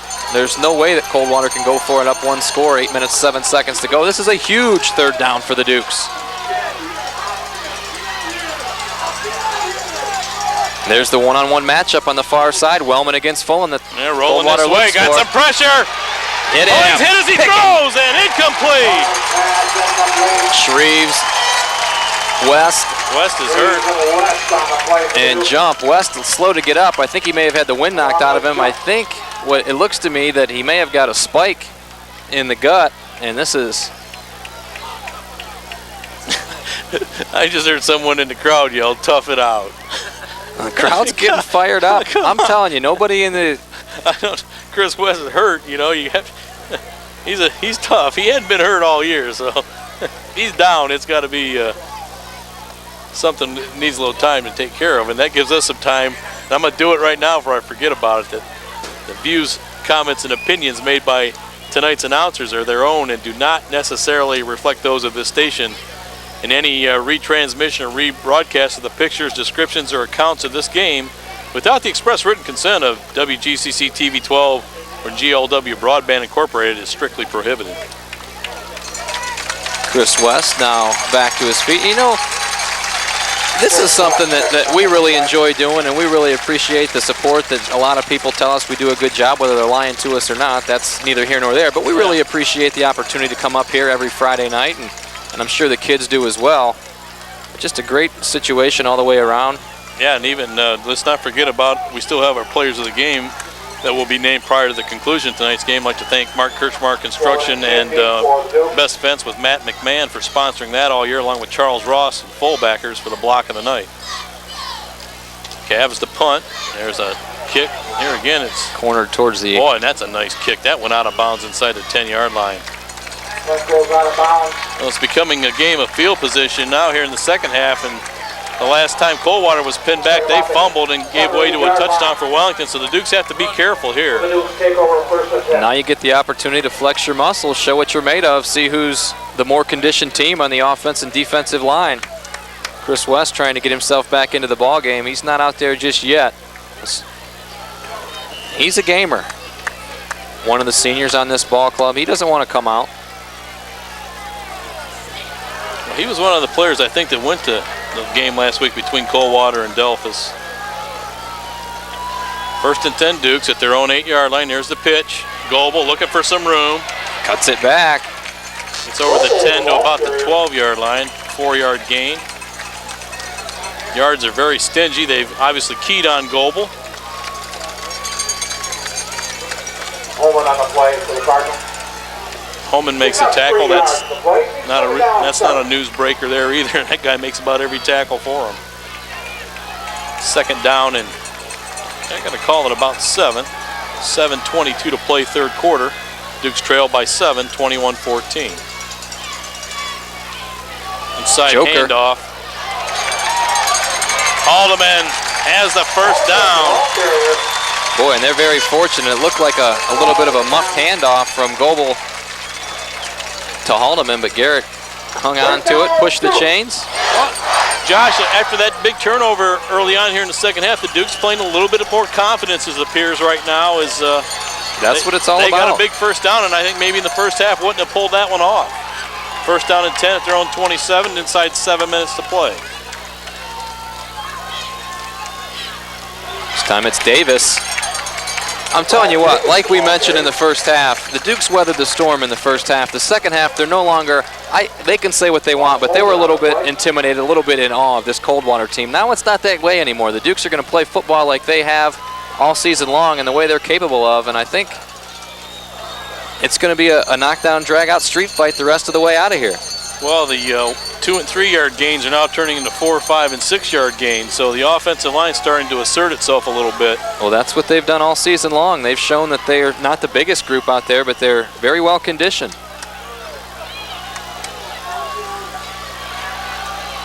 This time they stack him up at the 30. Davis slipped, trying to cut. Bring up 3rd and short, 3rd and about 3. Both sides trying to get their team fired up.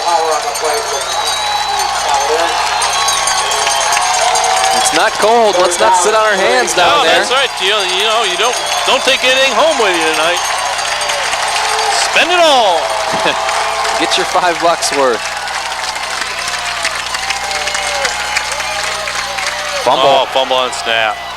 I think Coldwater has it. That's a huge turnover. And they do. Recovered by Coldwater. I don't think Dave ever got it as he's talking to Tom Murray coming off the field. I don't believe so either. But those things happen. I mean, now you have to make the best of a bad situation. You give the ball back to a high-powered offense at the 30-yard line. You got to buckle up that chin strap for 4 straight plays and do the job. Find Wellman.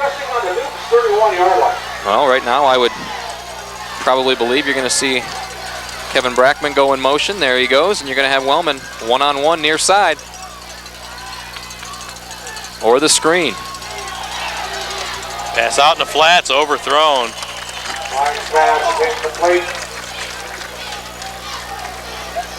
Well, that's what good defensive pressure, other than the screen pass, if you can put a little heat on that quarterback, he doesn't have time to set. And maybe they have to cut their routes off a little bit early so you can mess up that timing a little bit. That's the key to any good defense stopping a passing attack, is you have to put heat on the quarterback and take him out of his rhythm. 2nd down, 10.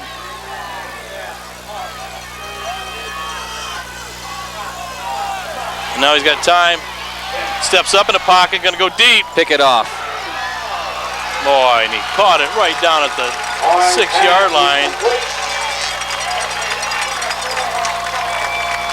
That time Hoying did a nice job stepping up in the pocket. The Dukes didn't get the rush on him. Josh Fullenkamp out of the backfield, and defensive pressure, you need it. Coldwater now knocking on the door. The turnovers have really hurt both teams here in the 2nd half.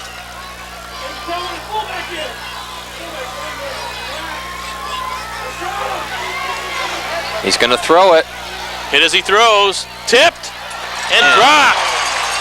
Boy, nice job by Brad Davis getting some pressure and a good hit on on Wellman, and almost a spectacular play in the back of the end zone, but that'll bring up second down. Yeah, Wellman, they get tricky there. They throw him in there, and Hoying sprints out. Looks like he's going to run it, and then he stops and throws one, and it was tipped and nearly caught on the deflection. Second down and goal at the 6. 5:34 to play, third quarter. Need a sack. You got time. Thrown deep and caught for the touchdown.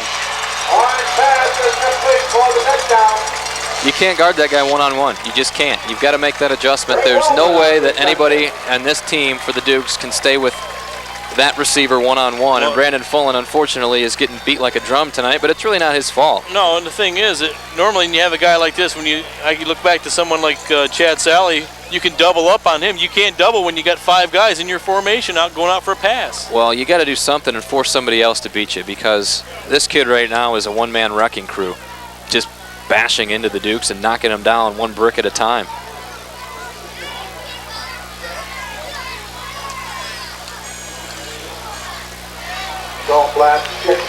Kick is up and it's good. So Coldwater back up by 14, 28-14 with 5:29 to play here in the third quarter, taking advantage of that Wellington turnover on the bad snap exchange between Murray and Haswell. We'll keep it right here. And that hurt, Josh. It looked like Wellington was building a little momentum. They moved the ball out to the 30-yard line, picked up a couple first downs, and looked like they were starting to get into a little bit of an offensive flow, and then the turnover, and it didn't take Coldwater long. And no, they're just too good of a football team to give chances like that. You give them a short field of 30 yards to work with, and they'll beat you every time.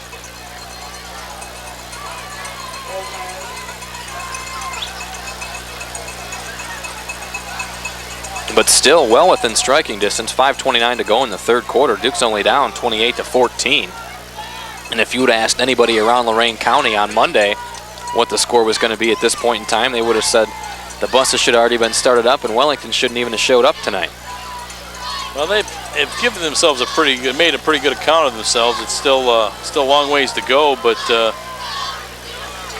it's just that they can ill afford to make any more mistakes, and it's so hard. You're out there trying, and just mistakes just happen out there, and you can overcome that against some teams that are 2-8 or 3-7 or 4-6, but not against a team that's 9-1 and in the playoffs. Not in week 11, you can't. Taking Fullen has it. 14-yard line. Get upfield, Brandon. Get upfield, baby. Penalty flag. You gotta be kidding me. Absolutely despicable flag on the field right now.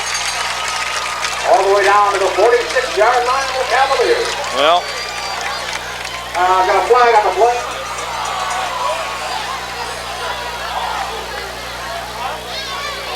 well, I'm gonna bite my tongue on this one.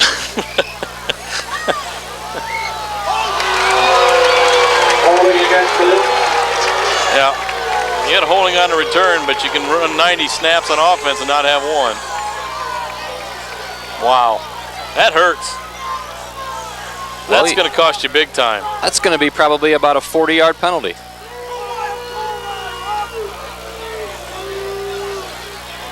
From where the ball would have been spotted to where it's going to be spotted. That's a Look at that. That's a 30-yard penalty in a sense. Yeah, you tell me. First penalty of the game for holding. Well, they called they called holding on when the quarterback was past the line of scrimmage. They called holding on Coldwater. Well, that was the wrong call. Well, it was, but they called it, so that's what they did. Now we got to call timeout. I think Matt Stoll is Timeout, Wellington. didn't like the formation out there. While the Dukes take timeout, we're going to pause. We'll be back. Dukes have the football, 1st and 10 at their own 26. 5:20 to go, trailing 28-14. Haswell under center.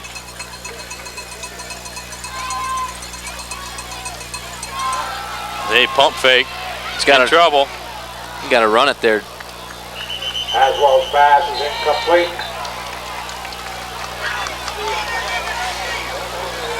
Intended for Haldeman, I'll tell you what, if he'd have pulled that one out of there, that would have been miraculous. Well, Garrett did a good job acting as though he did catch the football. Referees had a little bit of trouble figuring out if he did or not. Well,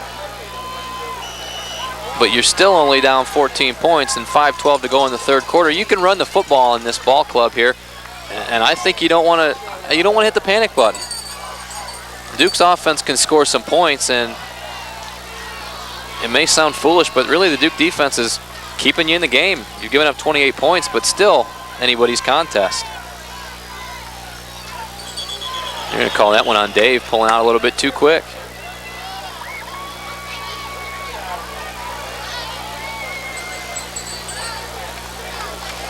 False start on the offense. Hasn't been real smooth there between Dave and Tom Murray here in the second half, and that's really a tough one to swallow because they've been together the whole season. There's no excuse for not being able to be in sync at this point of the season.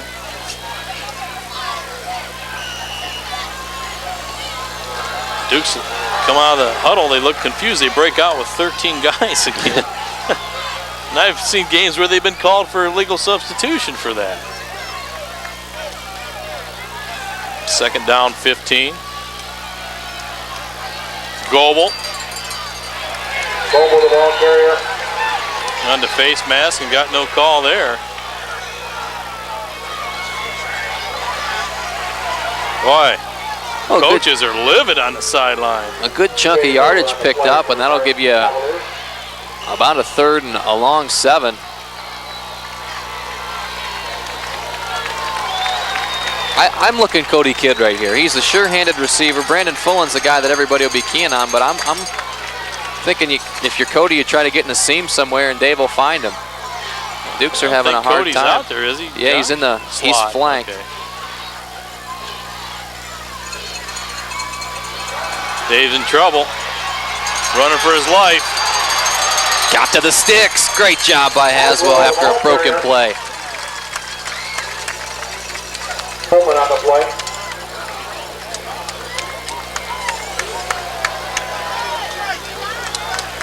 Shouldn't even be close. No. There you go. First down. First down. Well, they needed that one.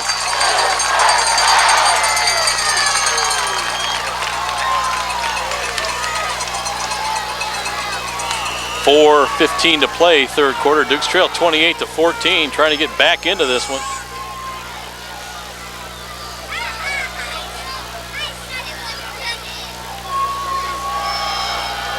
Goebel, the ball carrier. knocked down right near the line of scrimmage.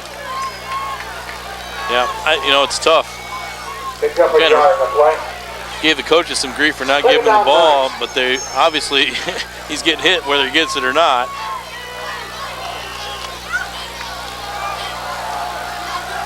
Maybe a yard on the play. Second down 9 at the 37 with 3:35 to go here in the third quarter. Haswell in the shotgun. Movement. He reset though. He's fine. He can do that. Caught! He can do that because he reset. Well, I don't know if he reset for a complete second, but he tried to reset. I think the refs feel bad for giving us so many bad calls. They had to give us one. Well, the Dukes definitely may have caught a break there. I think they did catch a break. And you know what? That's the difference between being a homer and being somebody that's honest. Even when something goes your way, they still made a mistake. But we'll take it. How many players do they have in the huddle here? 16, I think. Got to give them credit. They're trying to get out of there with them. First and 10 Dukes inside 3 minutes to play in Coldwater territory at the 43. Fake handoff. Haswell back to pass. Has room to run. Pump fake. Nice open field tackle. And there's a spear. That is a spear. That was a spear. Brackman on the play for the Cavaliers. Wow. Joe Hauer, a day late and $1 short. He's dangerously flirting with a 15-yard penalty. Second down 4. Nice move by Dave to get open. It a pump fake, but nice open field tackle as well because the defender didn't bite on that. Did a nice job. Second down and 4.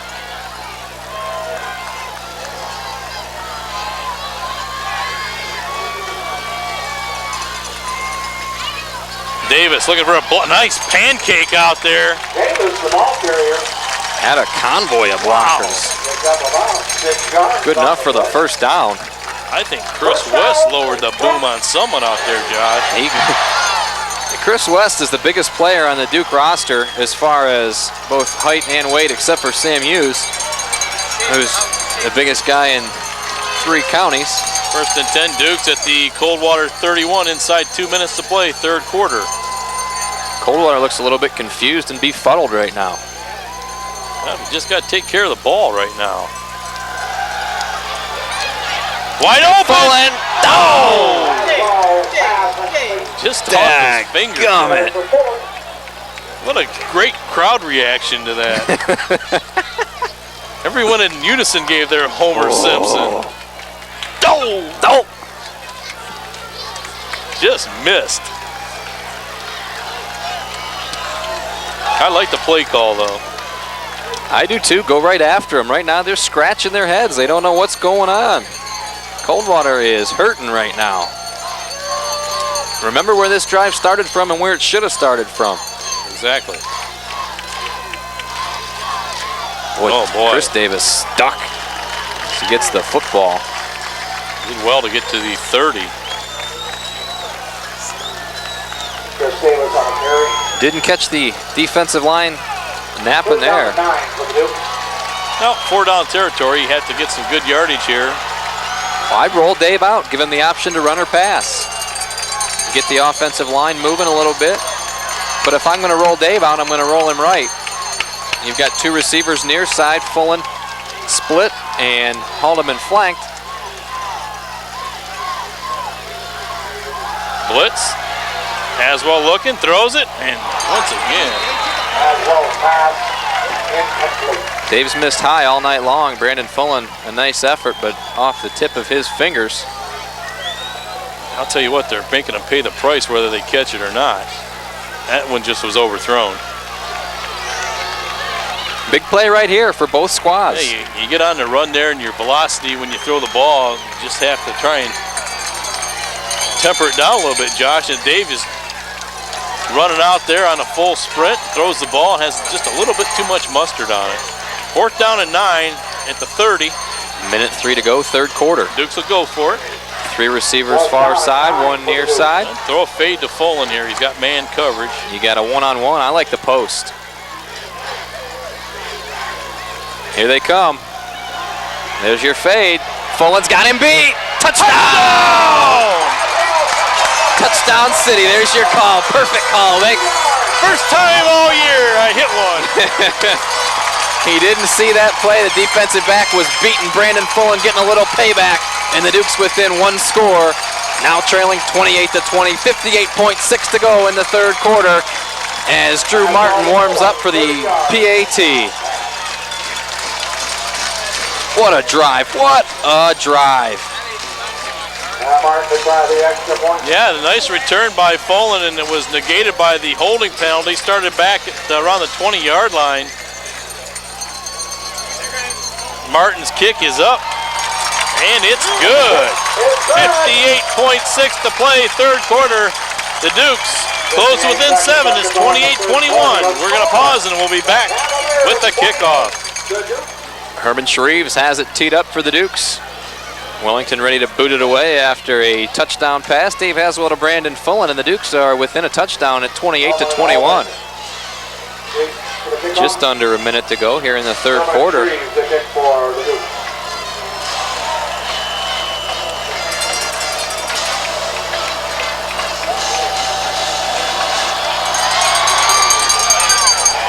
Kick down the right sideline, going to stay in bounds, picked up at the 14. And a nice tackle. Well, the Dukes have figured out the kickoff. They're doing it right. Herman's got that perfect backspin on the end-over-end kick. He's sitting it right down. And Coldwater can't return it. Good coverage, and that time Bachmore knocked down Wellman. And this is a Coldwater team that looks a little bit confused right now.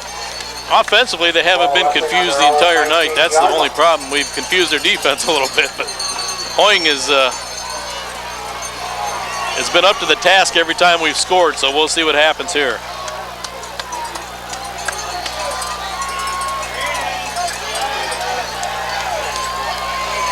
Long count. They're going to run it. Purdy Greer's got it. Eric Purdy strips a football, and the Dukes have it. And right now, there was all kinds of trouble in the running game for the Coldwater Cavaliers. Holy crow, look at this.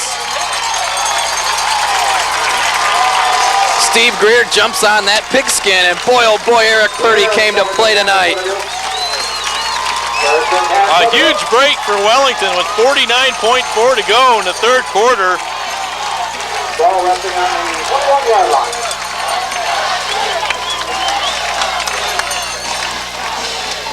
Goebel has a football, still on his feet, finally knocked back. Well, he looks like he might have lost it, Josh.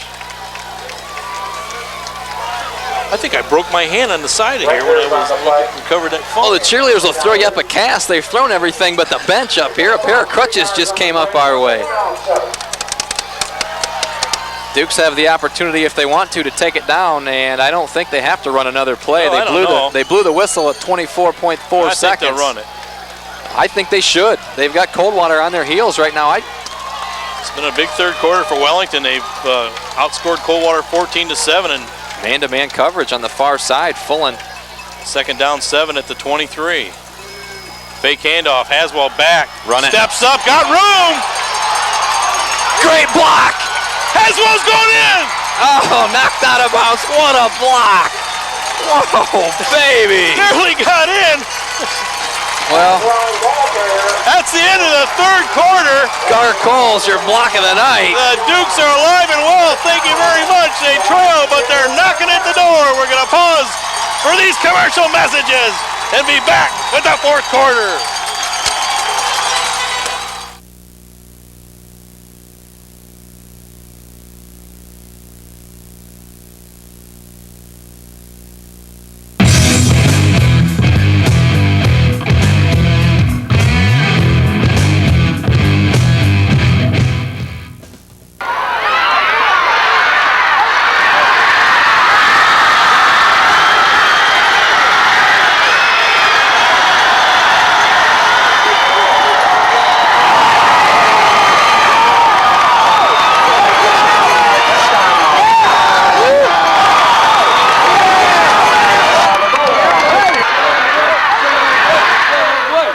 Dukes, you just won the biggest game of the season. What are you going to do now? We're going to Subway! Wellington Dukes and Wellington Subway, a winning combination. When the world's just waking up, I'm already out on the road. There's the Beckers. Our kids play ball together. That's the new industrial park we just built lines into. If you work for a local electric co-op, you're part of the community, just like everybody else. You make every customer feel like they own the business you work for. Because in an electric co-op, they do. Lorraine Medina Rural Electric is your touch-tone energy cooperative. Whew, here we go. Strap it up, baby. Another 12 minutes there, Josh. 12 minutes to go, and the Dukes first and goal at the 4-yard line. Wow. What a great run by Haswell. What a great play.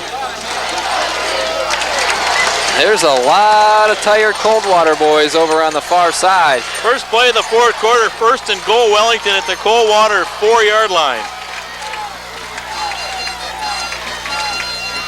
Haswell keeps it. He's not going to get very far. They kind of drive him forward, though. He picked up a yard, possibly 2. And Dave Haswell has done some things tonight with his legs that he Now they're going to mark it back at the 3. Dave has shown that he can run the football tonight, and credit the offensive line. They've not given up, and right now you can see that they're ready to go for the fourth quarter. And ever since that Black River game, there's not been a team that's been more conditioned than Wellington. Second down goal at the 3. Full house backfield.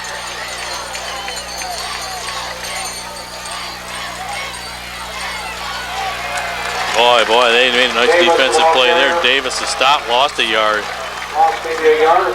Well, you still got 2 more downs if you need them.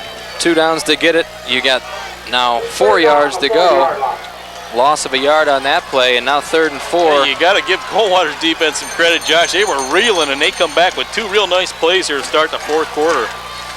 Well, it might not be a perfect situation to do it here, but a bootleg would have worked early in that count.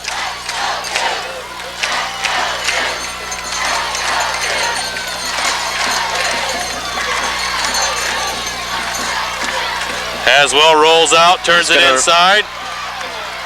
Only going to be stacked up at about the 3-yard line. I think you might have to call timeout here. Now it's a Coldwater defense trying to get their fans riled up. 4th and goal. And the Dukes will call timeout here. 4th and goal at the 4. Boy, just when you got them battered against the ropes, they come back strong and make 3 real nice plays on you. Do you seriously maybe even think about a field goal? This is just like an extra point. I don't think so. You're going to need 2 scores to win. Well, my philosophy is that they're not going to be kicking a field goal to beat you. They're going to beat you with touchdowns, so you have to battle them with touchdowns. A field goal here, while it would give you some points, it would be a huge moral victory for Coldwater. If you were to kick a field goal, I would think it'd be in this situation. I mean, it's a point after. You just moved over to the right hash mark. They're going to send Dave out there, and no field goal attempt here. Now, Drew Martin is out there. Well, Haldeman isn't, and he's the holder. Okay. 4th down and goal. At the 3. Big play right here, both sides trying to get their fans fired up, and what a huge play right here. Yep, you've had success with Fullen one-on-one. I don't think we're going to run it. We have one back in the backfield.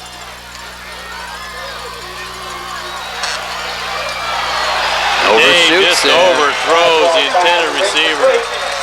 That's a tough pass to complete right there. That's an awful tough pass to complete. Well, he didn't have any time at all either. Coldwater came with the blitz and really nailed him as he threw it. He comes off a little wobbly. And boy, Coldwater really dodges a bullet there. It definitely hurts not scoring, but you've got 10 minutes and 16 seconds to go. Dave Haswell has done a great job running the show for the Dukes, but the defense has to again step up one more time, and here comes another run. You would think.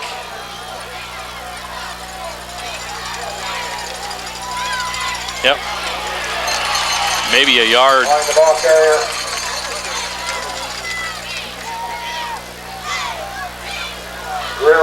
One thing they've done, Josh, is they've taken some of the swagger out of Coldwater. You know, it's hard to believe they'd even think about running the ball on 1st down the way they throw it, but they know the situation too. Not inside 10 minutes to play, up by 7, deep in your own territory.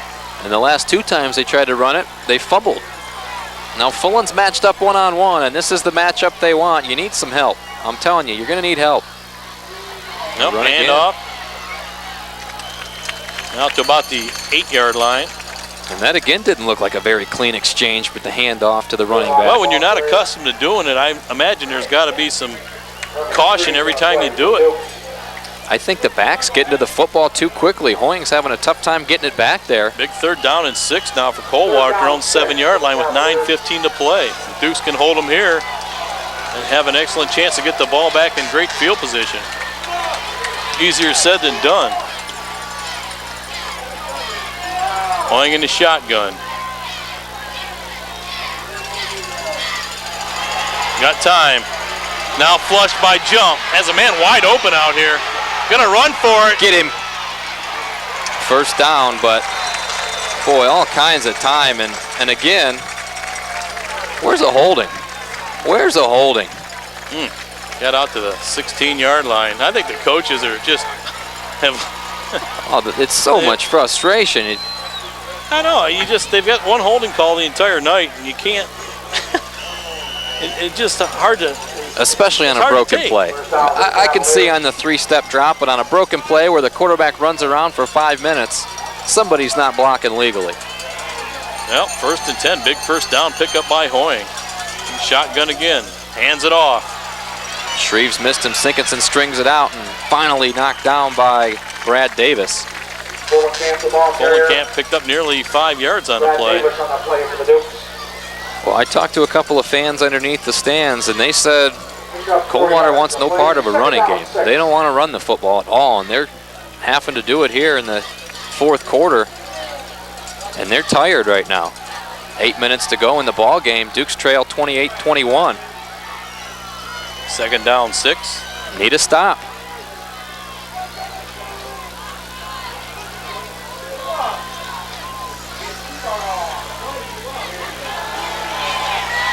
Going back, gonna go deep. Overshot. Good coverage. Kid was stride for stride with the intended receiver. Well, I'm surprised he didn't go to Wellman. You can almost say that every down. It really doesn't make much sense to me why you would use him as a decoy. He's too good. 3rd down and 6 now for another big 3rd down play. Ball at the Coldwater 20. Clock is stopped, 7:44 to play. How about a sack? How about a sack from Chris West? He's not coming. There's your screen. Ref. Uh-oh. Oh, boy. Uh-oh. All the way out to the 49-yard line, a 29-yard pickup. And a perfectly run screen pass. The bubble screen comes right underneath the referee. He gets in the way, but I mean, it's just a good play call because they practice that, and you use the referee as an extra offensive blocker. Dukes give up the big play, and now 7:32 to go in the game. That was huge. That was the biggest third down conversion. 28-yard pickup. Gives them some breathing room now. They probably won't run the ball the rest of the game, unless the quarterback does. They want to control. If they're gonna, it's gonna be short passes, I would think. Wide open. Orange pass complete. Yeah, picked up about 15 yards on the play. Oh, I tell you, this drive started their own 3-yard line. After a huge defensive stand on 1st and goal from the 4. Yeah, everything was going against them, and their defense just rose to the occasion. Now their offense is threatening to put the capper in on us. Yeah, touchdown here, and this game's all but over.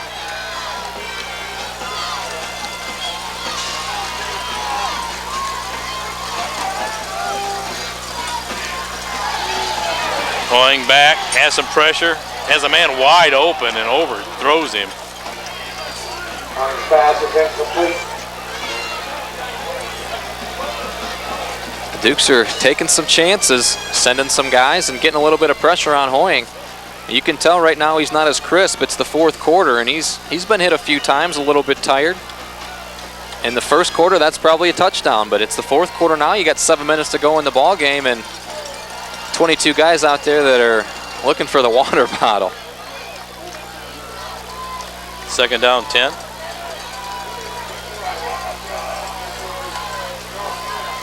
Boy, it looked like he moved before the snap.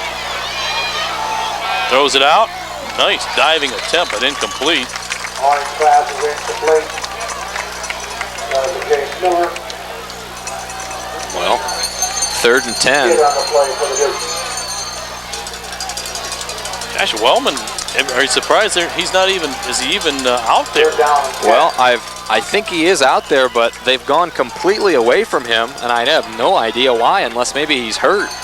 He's out there. He's the second receiver on the far side. And watch him coming across the middle, scraping off that first receiver. 3rd down, 10. There's going to be some type of pick play. There's your bubble screen again, and Sinkinson had some pressure but can't close, and now the ball's thrown and man wide open. You're kidding me. A flag penalty. on the play. What is that all about? It's going to be on 74. We got a flag on the play. Maybe extra activity against jump, and is it post possession or post play or? Well, an eligible man downfield. There you go. It's about time. Against the Cavaliers.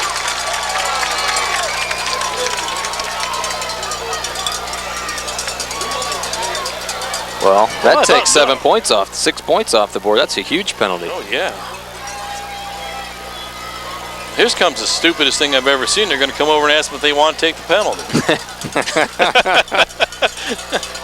Well, now if the Dukes can stop them on 3rd down, it'll force a punt. Is stupidest a word? Or the most stupid thing? Most stupid. Ball now on the Duke's 40-yard line. Well, A sack or a fumble or something. Maybe both. that's one thing about Coldwater, though, Josh. Those receivers never stop running their routes. And in this type of offense, you can't afford to. And a quarterback as athletic as Hoying, he scrambles, he gets hit, he moves and keeps getting up, keeps throwing passes. I'm telling you, Wellington not used to having to defend a guy for 7 or 8 seconds. Yeah, the defensive line What's the hold up here? is getting pressure, but just a split second too late. 3rd down, 15, ball back at the 40. Duke's showing a blitz, now they back. He's going deep. Incomplete. Yeah, nice coverage. I don't know, that was good coverage, but I think Wellman may have just dropped it. The Coldwater coaching staff, I don't know if they're mad with the receiver or the non-call. I think they're mad with the receiver. That was a very catchable pass. Boy, where's that big punt return when you need one? I would think you'd... The way we've seen this guy punt.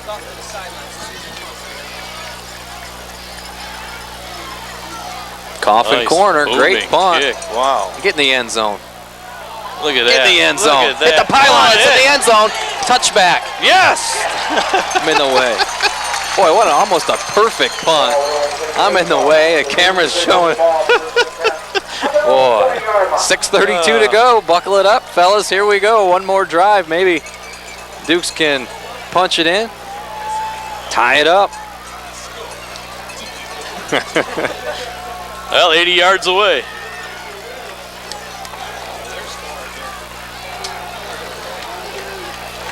Jeff jumped down there in the track, looking up here like, what's going on?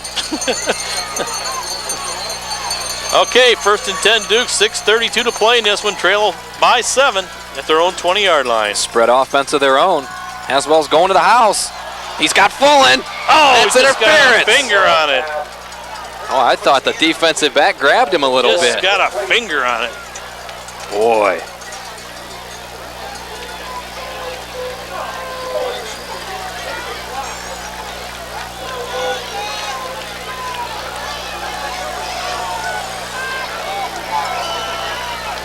Second down, 10.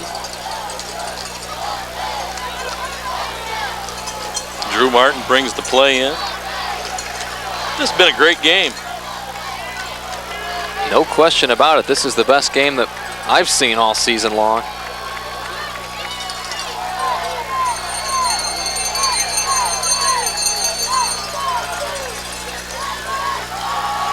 Haswell in trouble, tries to break out of it. Haswell, the ball carrier. Picks up about 3 yards. Clock continues to run. It'll be under 6 minutes. Right now, when they have that formation with the 3 receivers to the near side, they were kind of doubling up with a little bit of a zone, and it looked like you could run an out pattern.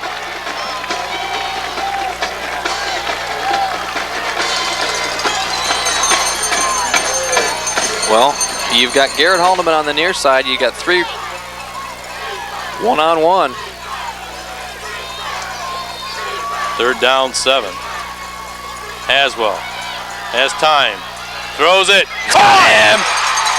Midfield stripe, perfectly thrown football over a defender, underneath another, and right into the hands of Brandon Fullen.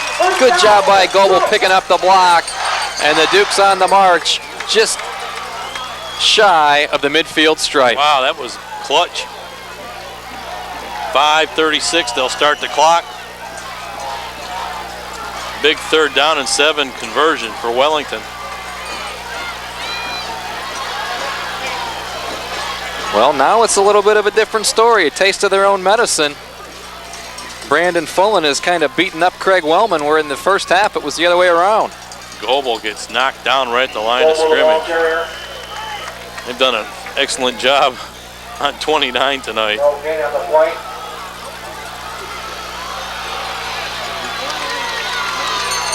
Joe Howard on the play for the Cardinals. Inside of 5 minutes to play. Kidd with the play in. Out goes Garrett Haldeman. Second down, 10 for the Dukes.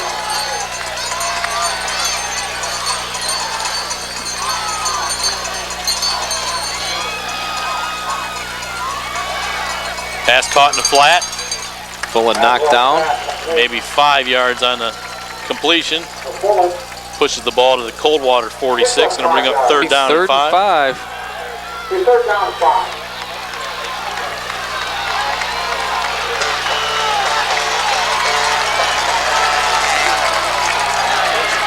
Everybody else has been non-existent. It's been Brandon Fullen, the go-to guy for the Dukes in the second half. And I'm remembering a lot of times when Dan Goebel sneaks out of the backfield. You've got him one-on-one out here. Brandon Fullen split to the near side. As well back, pump fake. Off his heels, lobs it up. He's got him. Oh, he threw that off his back heel. He was backpedaling, had some pressure, and just tried to loft it up there, and Fullen couldn't run underneath it. Brings up fourth down and 5. Now what do you do? 3:45 to go. The Dukes have just one timeout. I think you go for it. Fullen's a little bit tired. I think you call timeout. I say you call timeout, get everybody a little rest. Yeah, I think they're going to call timeout. That's a good move. While the Dukes talk it over, we're going to pause, and we'll be back with the fourth down play. 3:45 to go, 28-21. Coldwater leads at fourth down 5. This is going to be the biggest play of the season for the Dukes. If they don't pick it up here, for all intensive purposes, the football game's over. If they pick it up, they've got life. Ball at the 46-yard line of Coldwater. And the Dukes are going to send 3 receivers near side. Brandon Fullen matched up one-on-one far side. Shotgun formation, and Dan Goebel in the backfield.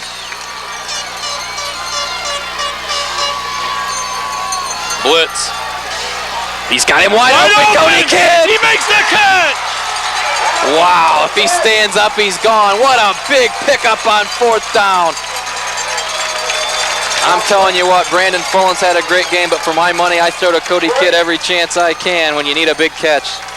First and 10 Dukes at the Coldwater 21 with 3:38, now 3:36 as the clock is running. What about the moxie of Dave Haswell? He's really stepped up and become the leader. And a lot of people only see the pass. I watched, he got hammered back there. He did, he got stuck, hung in there. Perfect pass.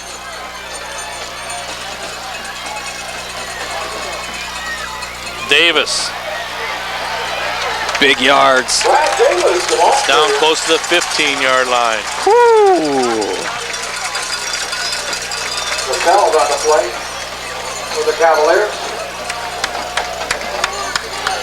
Picked up 6 yards. Well, this is what playoff football is all about. You had it's a lot of blowouts in first round, but this game has had about everything. Doesn't get much better than this. Now, it could get a little better if yes, you're a Wellington it can. fan. 2:47 to play, second down 4 at the Coldwater 15. Get upfield, get upfield, stiff arm. Awful close to the first down yardage, and I don't know. Oh, yeah, the first down marker, that's got to be a first down. Could be a stinger for Davis. He was thrown down hard on his shoulder. Yeah, don't give these guys a chance to get the ball back. It's going to be a first down. The yard markers put to rest, and the Dukes will have it first and goal at the 6. Well, they were down here moments ago and couldn't bust it in. Now they have to with 2:35 to go. Brandon Fullen on a slant pattern. First and goal at the 7. They start the clock.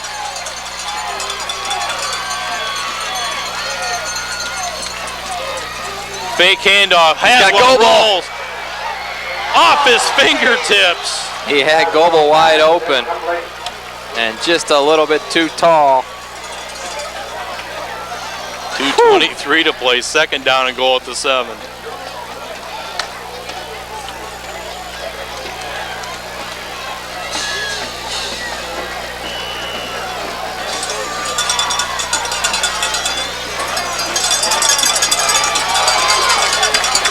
Ball's on the left hash mark here. Second down, goal at the 7. 2:23, clock stopped on the incompletion.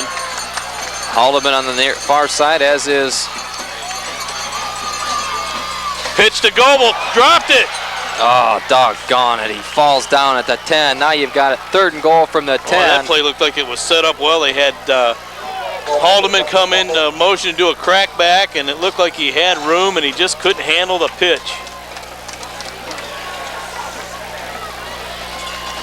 Duke's out of timeouts, too. Inside of 2 minutes. 3rd down and goal at the 10. Where's that waggle play been all season long? 3rd goal for the Dukes. Ball resting on Cavaliers' 10-yard line. Minute and a half to go in this ball game.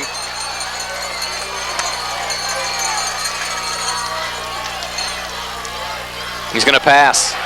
Throw back to Haswell. He's wide open. He didn't throw it far enough, but the Dukes have the ball down at the 4-yard line, Dave. Wow. 4-yard line. Dave's done it all. He just couldn't get it out to him, Josh. He had room. Holy smokes. This is your season. A minute and 16 seconds, clock running. This is the play. Yep. Purdy brings it in. No timeouts left for the Dukes. 4th down and 4 for the Dukes.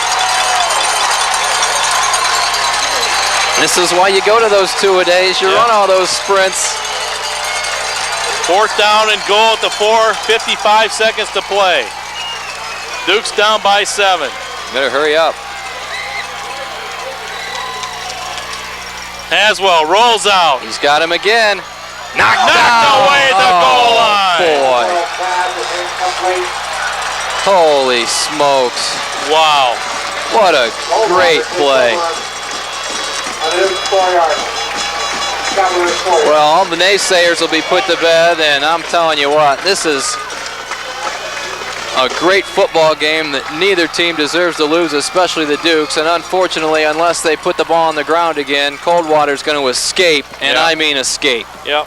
I'll tell you, a great effort by Wellington, but you know, look at Coldwater down there. 8 downs, they held Wellington inside the 5-yard line. You got to tip your hat to them. You hate to do it because of the opposition, but some great defense being played, showing that they're just not an offensive team, Josh. They really did, you know, they're just down the ball here and escape with a victory. Yeah, they came in and everybody said it was going to be a 50-point game. Well, this Wellington team's a lot better than a lot of people give him credit for. Offensive player of the game for Wellington is going to be David Haswell, the quarterback. Defensively, Eric Purdy was the man. Eric Purdy. And Gar Cole with the pancake block and a big run is your block of the night. I'm going to try to sneak down. Okay, Josh. As Coldwater Hoying, he's checking to see if he even has to snap it again. He might not have to. Just let the clock run. And that is the ball game. Wow. Tough loss for the Dukes. And absolutely nothing to be ashamed of tonight, Michael Young. Great effort. Coldwater wins 28-21, ending the Duke season as the two teams line up to shake.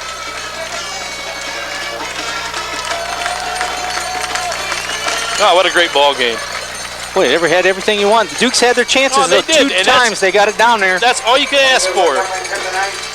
Is to try and it's the two coaches get together down here. I don't think, other than their loss to Versailles, I don't think Coldwater has been in a ball game like this for 48 minutes. I really don't.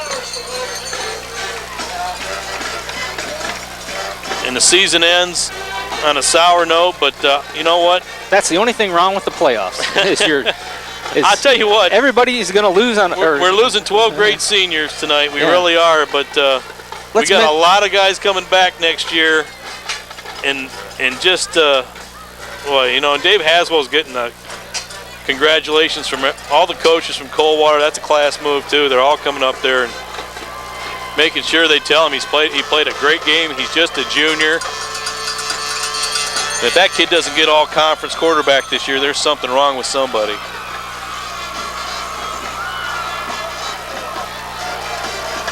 Wow. Well, your heart just goes out for the Dukes. Yeah. What a game. Yep. What a game. They could have laid down and died there. In Well, that, they got down 14-0 real easy and real early, and just could have snowballed on them like it did last time we played them. 38-7 was not out of the realm of possibility against a pass-happy team like Coldwater. But, you know, they racked up a lot of yardage. The Dukes made some adjustments and made some nice plays. We got some turnovers. It seemed like things were going our way, and we had chances. We had 2 opportunities at the end and just could not punch it in. And, you know, Coldwater will advance. Now we'll have to root for Coldwater the rest of the way out. Well, that's something you have to look at if you're a Wellington fan, is you would like to think that you were only 7 points away from being a state champion. So, yeah, why not? You know, you don't have that with everybody else. You look at the other teams in the playoffs, and, you know, this is a team that knocked us out. So it's hey, you know, go get it. See what you can do.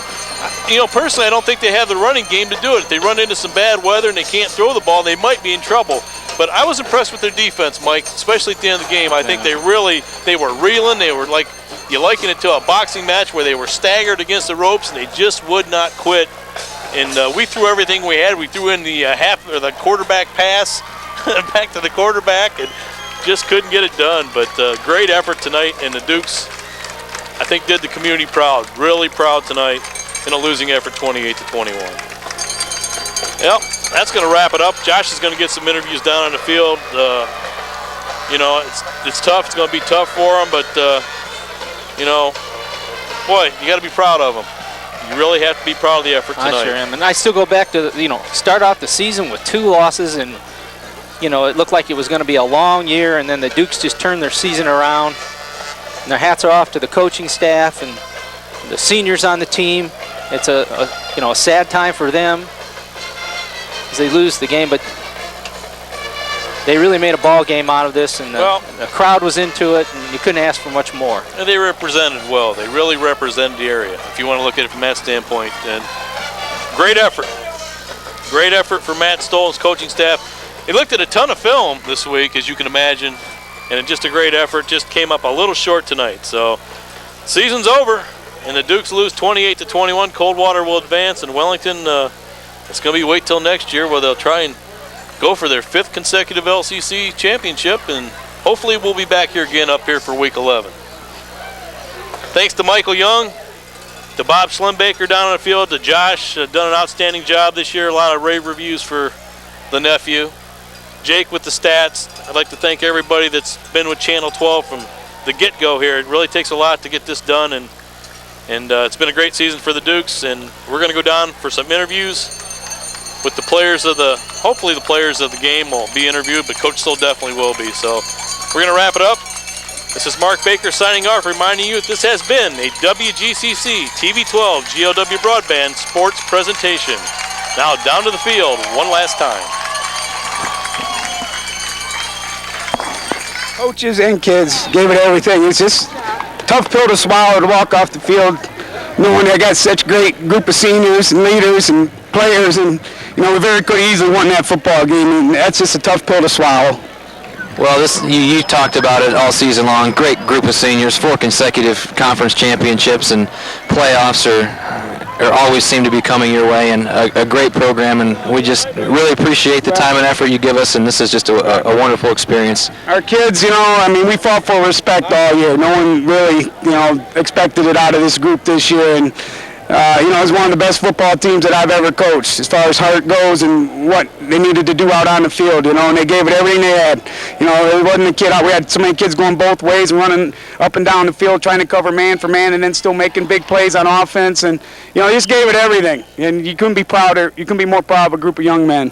Well, David Haswell really came into his own tonight. You've got him back next year, a good guy to build around. But this is an outstanding team, and just congratulations on a wonderful season. Thanks, guys. You know, it'll feel better in a couple days, but it was a rough one. I mean, it was a great game. A great game. Tough one to lose. Offensive player of the night, Dave Haswell. You did a little bit of everything. Caught a pass tonight, threw a touchdown, ran for a touchdown. Second half, you guys really had your way with one of the best teams in the state. Yeah, they were. I imagine they'll probably go all the way. we could have beat them, and I mean, we did our best though. I just say that hats go off to the seniors. They did a great job this year. They led us to every game. They did their best. I feel sorry that it's ended like that. I mean, good game though. Everybody did their best from day one after the Buckeye game. We tried to put it together. Well, you guys really did circle the wagons. You lost your first 2, and nobody was giving you any credit. You battled your way all the way to the playoffs. Nobody gave you any chance to win tonight. And like I said, this was one of the better teams in the state, and you guys played with them for 4 quarters, and nobody really gave you a chance. And you talked about the seniors, but you're going to be back next year, and yeah.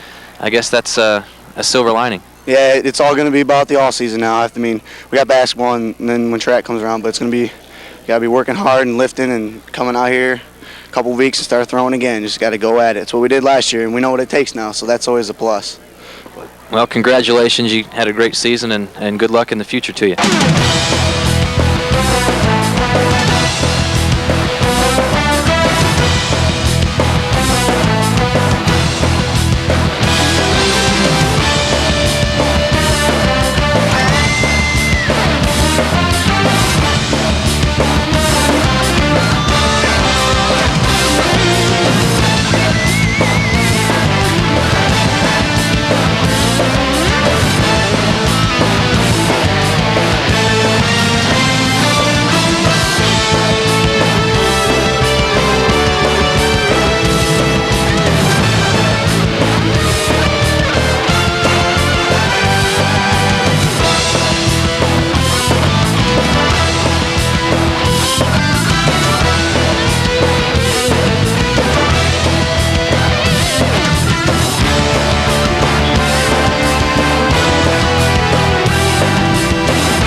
Dukes, you just won the biggest game of the season. What are you going to do now? We're going to Subway!